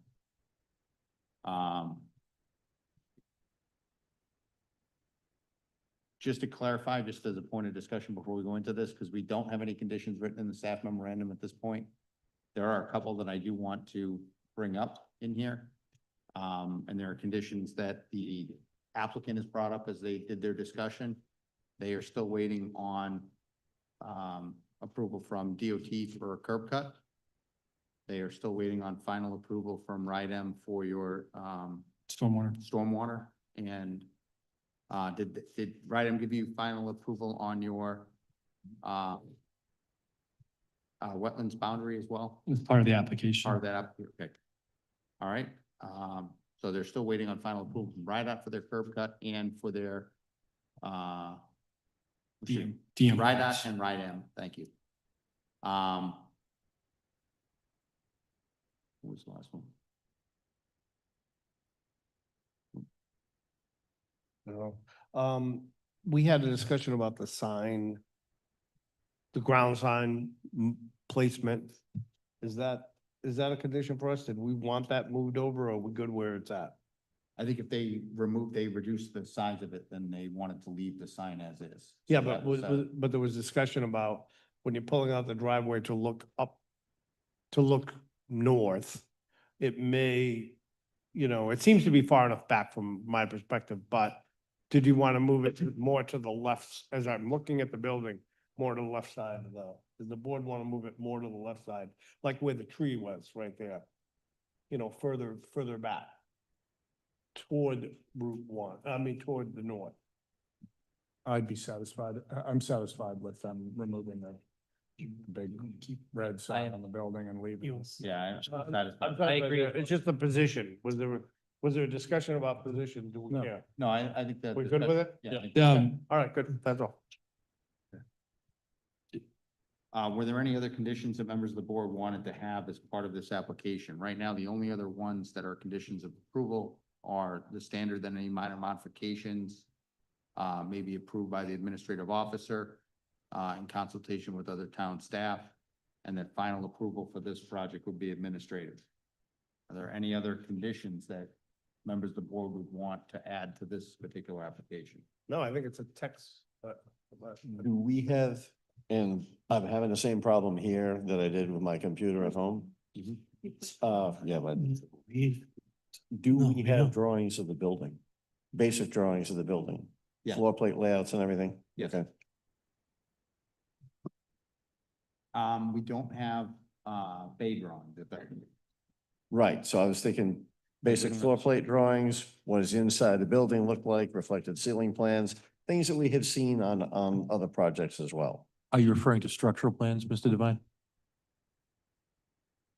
Pardon me? Are you referring to structural plans? Are you looking for those? So I was looking for them, but I've been having trouble accessing them, so. Um, Bill, do you know if you've submitted those or if you have them? No. No, we don't have, we don't have those drawings. Is that something you want at final? You want them to submit them at final? Is that the request? I think that would be, Inter, I think that would be helpful. If we had those plans, other than it's a big box area on the drawing that says this is where all the magic happens. Yeah, I mean, the Yeah. plan would be to, at least the way the planner has got this laid out, it would be that the final plan would be approved administratively. So those would go to the planning office to the extent that they would be received at final. We would Um, typically not see if it gets Typ- approved administratively. Yeah, typically the level of those plans isn't necessarily required at. No, they're typically not, that's what I was gonna say, typically. Correct, they're not. Not required plan review, they're required for building department, permits, but they're not required a plan review. Right. So they're sort of two different levels of approval. It doesn't come to us for the specifics of, but building permits, because that falls under a different jurisdiction, I guess you could call it. yeah, right. So the town will have them, just not as a part of It's the not planning part of the process. Planning process. Correct. Can I ask a question? of the Yes, solicitor? go ahead. All right, Mr. Solicitor, so on here it says conditions of approval in this memo, and it says final plan shall be administrative. And this is more of a technical question of the process. Is that part of the unified review? Could, No, it's No? something that the planner is recommending as Is one of your recommending. findings. So Okay. when the shall is used Alright. here, it's you saying So- it shall be. so if the interior, so to this point, if the board had something that it wanted and said, we're good with this going forward, but we reserve the right to see that final drawing in this case, which doesn't really apply to it. but- With some exceptions, you have that power. There are certain review processes that you've been stripped of that power, and the only way you get it back is if the applicant requests relief from zoning, then you do get it back. Okay. But that's All right. dependent on what the review process is. I just wanted to be clear on the process. Yeah, no, absolutely. Yeah. The, Okay. the only thing I have to say, this is textbook. I mean, you guys were, it's textbook. They came in, they had their own building design, they looked at what we wanted to do for Route 1, they accommodated it. They're sensitive, they use, Depree Engineering understands the sensitivity of the water issue in Westerly and then the wetlands issue in the state of Rhode Island, and you guys have complied with everything, so I don't see a lot of conditions here that we put on this. Anything else, or do you want to add or? Okay. With- So I think. With what's your, that? with your permission, Mr. Chairman, Yes. we do have a two-page memorandum that was prepared by the planning office, which has a recommended motion granting the minor plan with conditions, one, that all minor modifications be approved by the administrative officer in consultation with town staff, and then final plan be approved administratively. And we've added this evening two additional conditions to that approval, being the receipt of DOT curb cut permits and the RIDEM stormwater and boundaries issue permit. So with those additional conditions that are not described in the two-page memorandum that I've described, if anyone is inclined to move this project to be approved, they could say so moved. So moved. Second. Any discussion, members of the board? Hearing none, we have a motion that has been seconded. All those in favor? Aye. Aye. Aye. Aye. All those opposed? Hearing none, motion carries 6-0. Thank you very much, gentlemen. Thank you. Thank you so much. Appreciate it. Okay.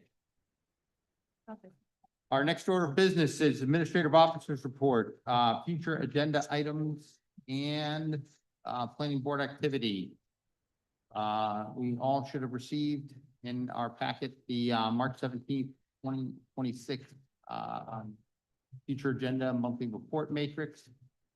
Did anyone have any questions of Diego who's here tonight to answer them? Or Diego, do you have anything you wanted to bring up?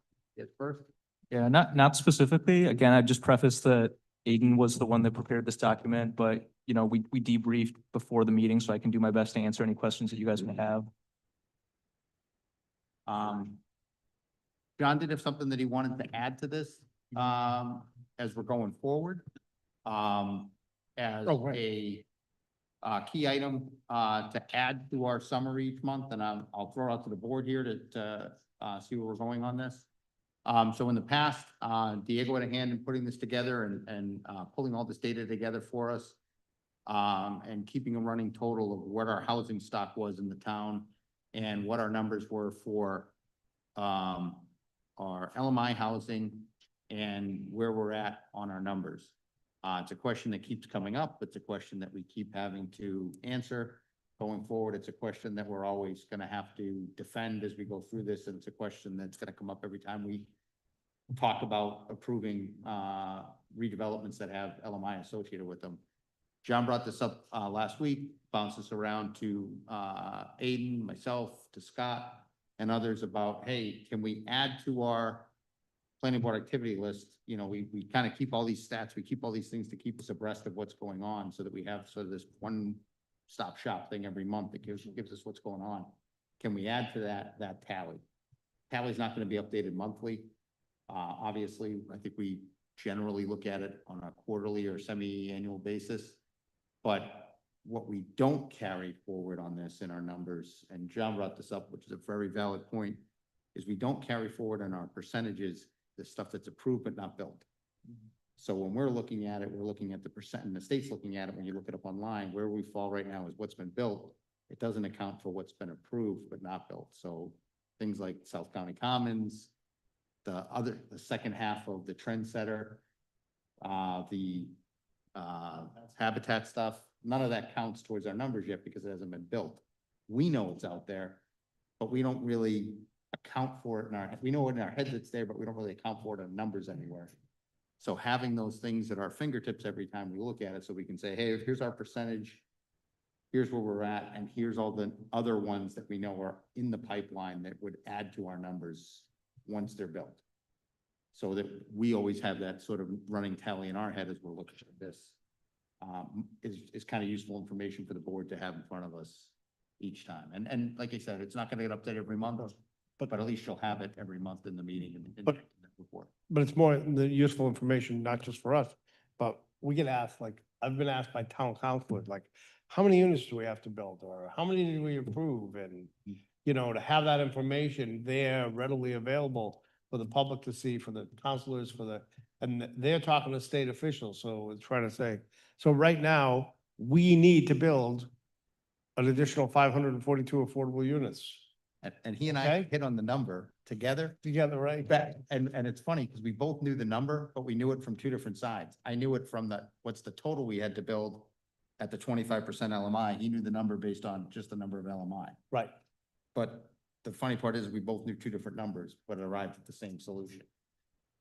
But it took us a while. Right, and it depends on the mix, right? So we did a 75-25 mix, or, you know, with regard to market rate versus others. So if you need 542 units, how many units? 900 plus units you're gonna have to build. Right.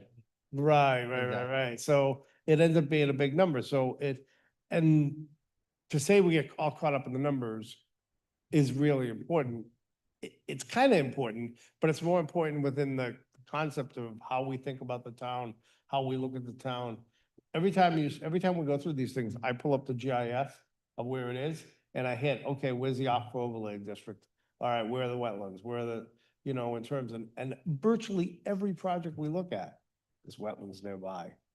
Or there's wetlands and the aquifer overlay district nearby. So it's daunting to look at these numbers sometimes, but I think it would be helpful to have them. So if the board is in agreement, I think it's something that we'll ask Diego, you know, we have numbers at hand from our last total. We'll ask Aiden and Diego to put that, you know, into that sheet. It'll just be another page on the end of it. It'll just have those numbers, and every time that we get them updated, we'll update them on the sheet. We update that every other month or quarterly, I think would be good. Yeah, well, it generally does get updated, I think quarterly, I think is when is it quarterly or semi-annual? I can't remember. think semi-annually, but I can Semi-annual, right, talk with when it gets Aiden about updated. that. But we'll be able to add to it as we approve things. As we approve things, we'll be able to add the approvals to it. Right. But then as they actually do an assessment of the stock, then those numbers will get updated. So one half of the page will be what we've approved. That'll get approved every time we approve something. That'll get updated every month. The other half will get of what our actual percentages are will get approved. I'll So- get updated on a semi-annual basis. And in the General Assembly right now, there are bills, whether they pass or not, we were discussing earlier, but there are bills that would allow communities, because this is all, we're all supposed to be working toward the goal. Well, the community's done its job, the planning board's done its job, the town of Westerly's done its job when it said, yes, you can build those 20 affordable units. And one of the things is in the legislation says that once we've approved it, we should be able to count it effectively toward our 10% goal, all right? But that leads to a whole conversation about, well, what happens if they don't get built? What happens if, you know, they're gonna work out those bugs. But the point, having that information available would be helpful in our conversations. We're like, hey, look, right now, Westerly, we're at, you know, we've approved X number of houses and we're at 12%. If they build all those houses, but senator or representative, we can't control whether somebody builds them. Or- We can only or do how our quickly, part, Or how or quickly. how quickly. We are doing our part. And anyway, so that's So the the logic. More helpful information for us. Would this chart or whatever have the non-LMI units also included or no? I guess it would have to, because if we are updating the numbers, it's gonna update the total, update each project we approve. It'll say LMI, non-LMI, and we'll keep that running tally of total that we've approved that aren't counted in our totals over here. Once they get built, they'll shift from that column over to there. So right now, Westerly has 10,949 year-round units, okay? Of which 553 are affordable units. So, yeah, it would be another good piece of information to have. Sure. Yep. I think that's perfect. All right. We good, Diego? Yeah, I was Makes gonna, sense? I'll follow up with Aiden and make sure. yeah, the other thing that I'd point out too is that I know April is Fair Housing Month, so I mean, I can see next month making perfect sense to give some updates on that number. I don't think it should be too hard to distinguish between approved and built. Yeah. And yeah, we could have, We kind of know, because I mean, the ones that haven't come before us for final, we don't have them built yet. right, So they've been approved and just out there. yeah, but we can be in communication about that and Aiden Yeah. too, yeah. Absolutely. Okay, anything else on the future agenda items or administrative officers?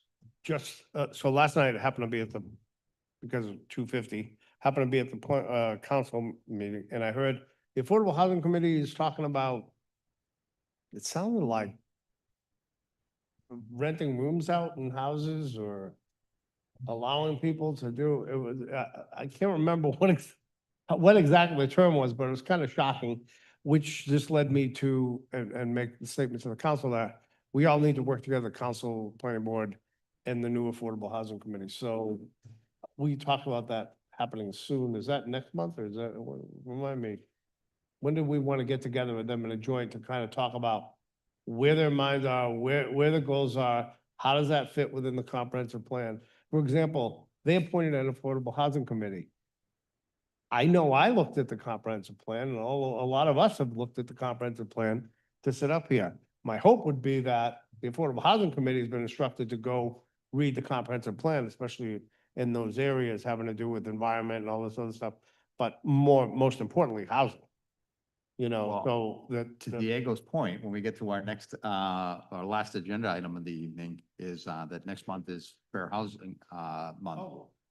Which might be the perfect month to invite, or invite them, to our special meeting here, on April 7th. And see if they can attend so that we could perhaps put that on the agenda and discuss that. Yeah, there just needs to be consistencies in the goals as it flows from planning, from comp plan to council to planning board to committee. So it might be a nice thing to ask them to come before us and tell us what their thoughts are, where they're going, so we can ask them questions, and in the context of asking questions, you can bring up those, because I don't know in the way that the housing committee has been established, what are direct lines of. No, when they establish this new thing, it reports to the planning board. It comes through the planning board. Structurally, it Yeah. was made to. Now, when I say reports to, Reports to, yeah, it's one of those weird words, you know, it's like, You made you my know, point. but the point being is, we work based on, Yes. on the direction Direction of the of the council. So it'd be kind of schizophrenic of them to have two boards and have them with different goals, but I would. it's not to say that it couldn't happen. Exactly, so that's why I said, let's Schizophrenia is out there. invite them to come here, and so we can, have a discussion. There you go. There you go. See what I'm getting at? See, I'm not a politician, but I play one at these meetings. All right, any other, future agenda items, board questions, from anyone? Okay, I have a question. go ahead. Sorry to delay the meeting further.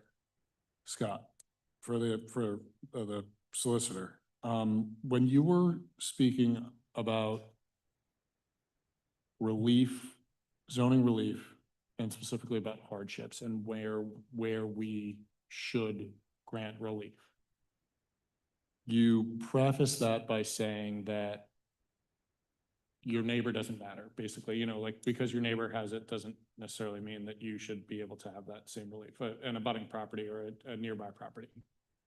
Was that? No, and I hope I didn't create that impression. Sorry. Neighbors always matter. So what that would be captured in the context would be the finding that you're consistent with the surrounding area, not compromising it. So that's why it was important to analyze whether other structures in the area had, for example, that front yard setback relief that they were So seeking. that is one of the. It is. You want to Okay. make sure you're not making something inconsistent with the surrounding area. That was my. So, yeah, if they're asking to put the building 20 feet off the road and every other building's 100 feet off the road, you know, within reasonable distance, that would not be consistent with the surrounding area. It'd be an issue. Okay, Yeah. sorry, I misheard you. I thought you prefaced it by saying that that was one of the reasons why we shouldn't grant relief, but then the third thing you said was it has, Yeah, no, it's consistent with the neighborhood. Okay. Right. Point clarified. Thank you. Yep. It's three things, Scott, right? It's the hardship is based on the property itself, the configuration of the property. It's based off of the, oh my goodness. No, forgot what the second one was now, again. I just had it in my head. The third one we just talked about, which is what the surrounding, oh, they didn't create it on their own, thank you, yeah. I don't Based on fully. property, they didn't create it by their own action. I don't fully understand, I guess then to follow up. Because I also didn't understand this. 1 and 2 could be in conflict with one another. If I buy a postage stamp lot and then decide. No, let me clarify, just because this is not the last time you're going to see this. So, I know, yeah. and believe me, zoning boards can sometimes struggle with these concepts. They've been made a lot easier on you than they used to be. Trust me, there were 5 findings before. I'm not going to bore you with those details. They were much harder to do.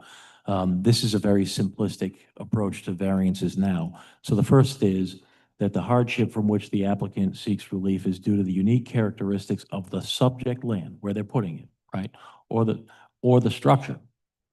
And not to the general characteristics of the surrounding area. So if, for example, one lot has a significant drop off, but the rest of the surrounding area does not, and that's drop off creates the problem. Well, it's created by that lot, not by the surrounding area itself, right? And it has to be the lot that's creating it, not some kind of need that the applicant has. So you have to look at, like we did in the last project, what was creating the need to move the building forward was not some desire from the applicant. It was the wetlands setback that pushed it forward, plus the size of the building that they needed, plus the fact that you're dealing with a rectangle lot that had more depth than it had width.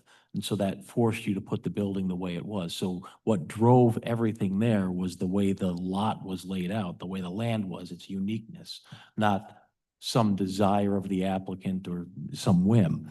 That's Um, what I don't understand. So, I mean, if you own a piece of property, you understand the limitations of that property, having. Yeah, but So you have to that's keep for- in mind zoning. Buy a postage stamp lot, and then I'm like, well, the lot's too small, but I want to put this thing up. It's just like, it's kind of, it doesn't really. Yeah, but jive. we also allow for buildings like this in the area, and you have to remember zoning is considered quite draconian. And so this relief valve was built in so that we can reasonably allow for uses that would otherwise be by right, but for the fact that we have some constraints on the lot itself that have to be dealt with. So it's really a legal mechanism to give some relief from what is otherwise a very draconian effect on somebody's ability. It's something that. Let me give you a clearer example of how zoning laws can be very draconian and essentially make you not be able to use your lot at all.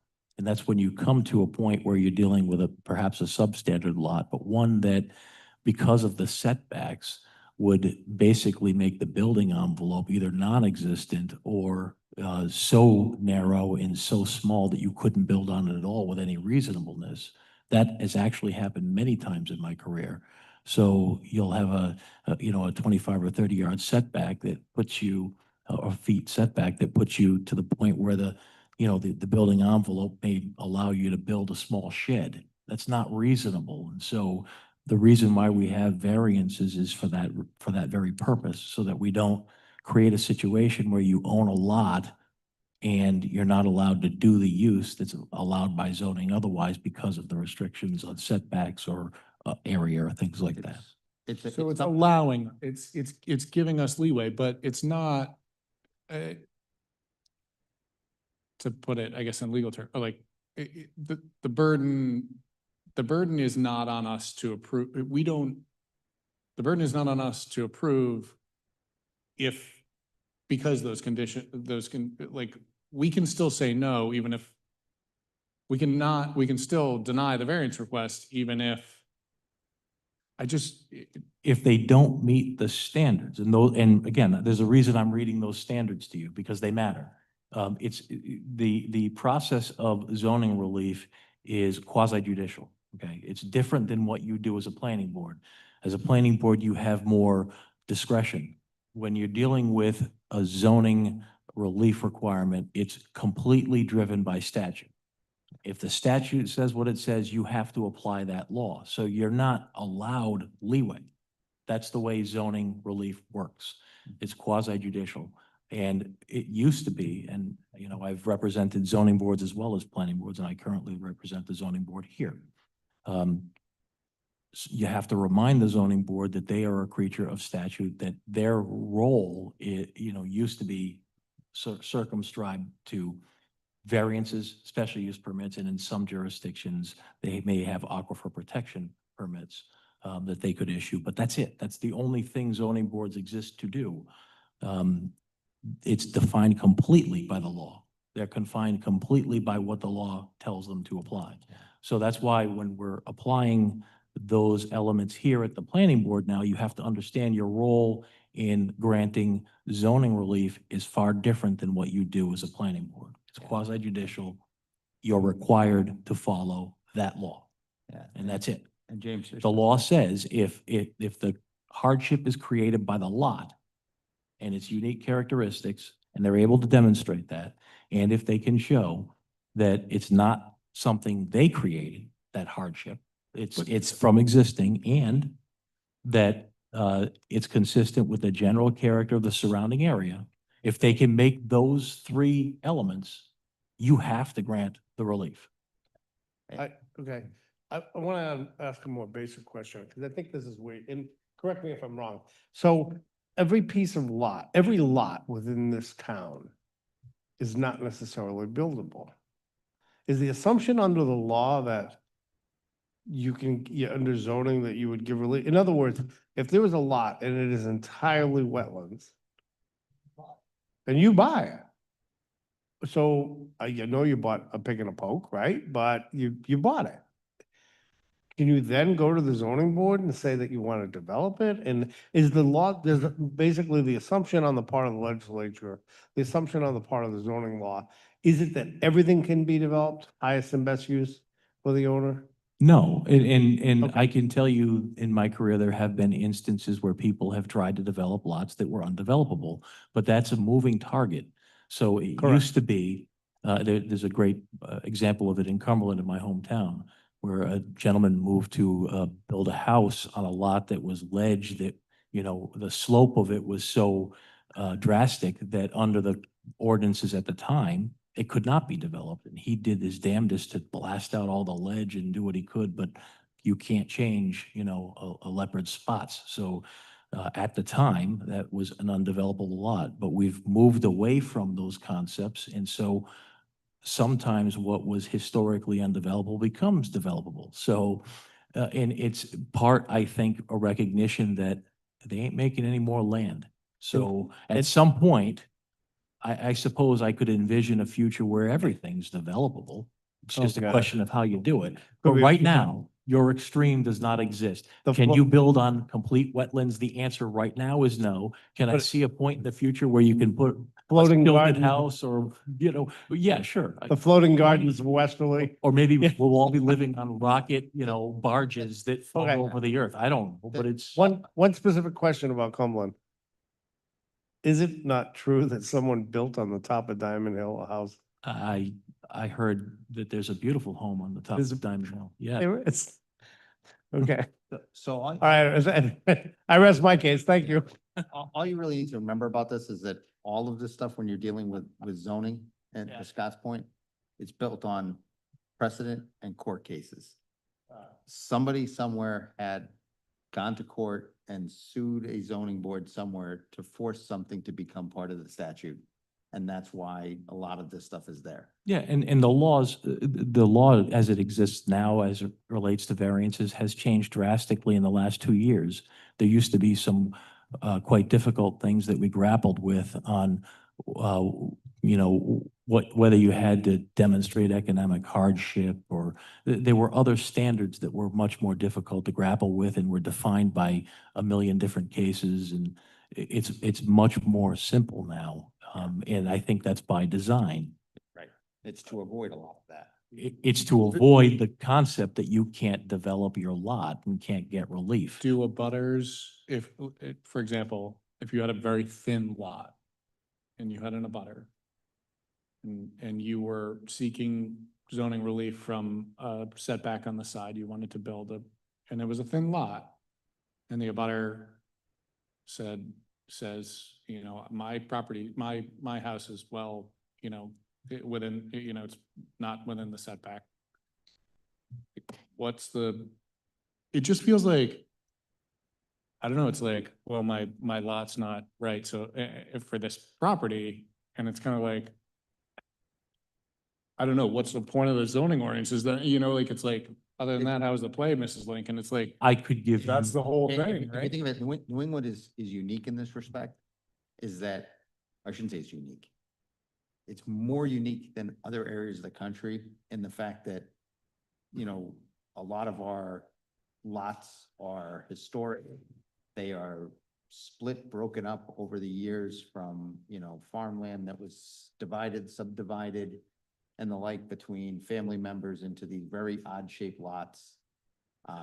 You know, you go to other areas of the country, everything is a block.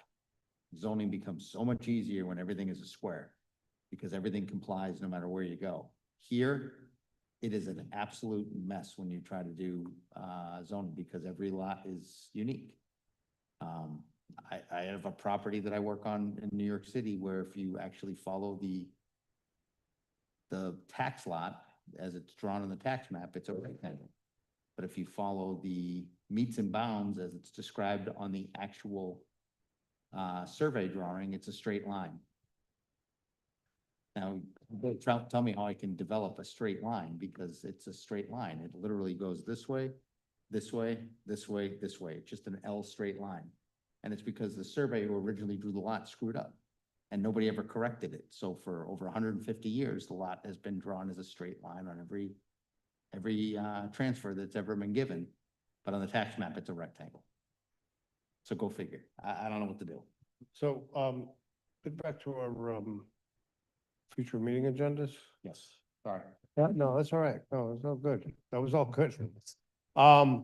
So we have under here, there's a couple things. We are behind in our semi-annual review of outstanding items. That should have happened like in January and February. So we look at the comp plan and we just look at the outstanding items. Now, we made a bunch of changes, but we just gotta make sure that when those action items. So we should put that on an agenda, a future agenda soon. And the other thing is the CDBG. Now, I don't even know if CDBG exists anymore, community development block grants, but, go ahead. Yeah, no, I was gonna say, so I actually touched base with Aiden, on that specifically before this meeting, and we touched base with, Dale Faulkner, who's our, grants administrator. Yep. The way that he described, CDBG at the moment is that it does still exist, but in terms of the timing for, applying for it, it's quote unquote a moving target. So just based on, I think the federal efficiency initiatives that were ongoing and how it affected CDBG. Right. It seems to be something that is not consistent with how the process existed in the past. I think Correct. when that opens up, So there was a window of opportunity where we had to do an annual certification. The planning board has to do an annual certification, the town council had to take certain actions with regard to CDBG to ensure that we would be in line to get a grant. My only concern is this, that we make sure that we're in compliance so we don't miss out on whatever diminished opportunity there might be. I hear your concern. As much as I understand on the subject right now, it shouldn't be, like, we're not in danger of that at the Good. moment. Yeah. All right. That's it. Any other future agenda items, board questions? Okay, next item on the agenda is confirmation quorum for next meeting. Our next meeting is our special meeting on April 7th at 6 p.m. That is to establish Fair Housing Month. We have a discussion on select agenda referrals. And we are going to request the housing to come to that meeting if possible, or if not, that one to the 20 for a joint meeting, either a joint meeting or Yeah. to report out. I don't know if they can do a joint meeting that fast, but we can request a joint meeting, or they can report out to us that Well, meeting. if they need to take action, if it's a joint meeting. Yeah, I think It's more fun. if there's a risk of a quorum showing up, they should notice it as a joint meeting. If Yeah. they don't get a quorum, they just don't open a meeting. Okay, Right. perfect. Mr. Chairman, is there a specific topic within that joint meeting that you would like them to prepare for? Their goals and outlooks. Yeah, what their goals and outlooks are. Yeah, They can in other report out words, to us, yeah, what their goals, yeah. outlooks are, what they've discussed so far, what they're looking to. And the comprehensive plan. Yes. Understood. So for the April 7th meeting, do we have anybody that will not be able to attend April 7th?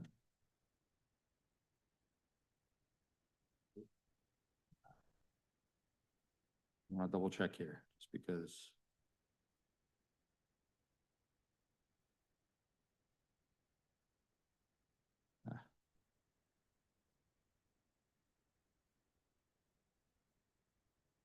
I apologize. I didn't look at this beforehand.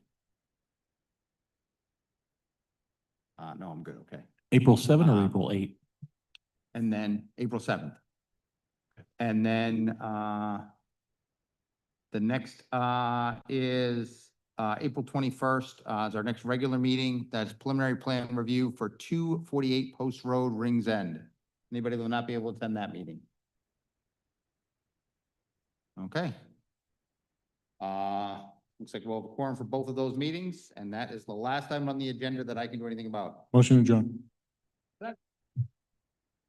Meeting is adjourned. The time is, no, I don't have to. Meeting is adjourned. Time is 8:55 p.m. Thank you very much.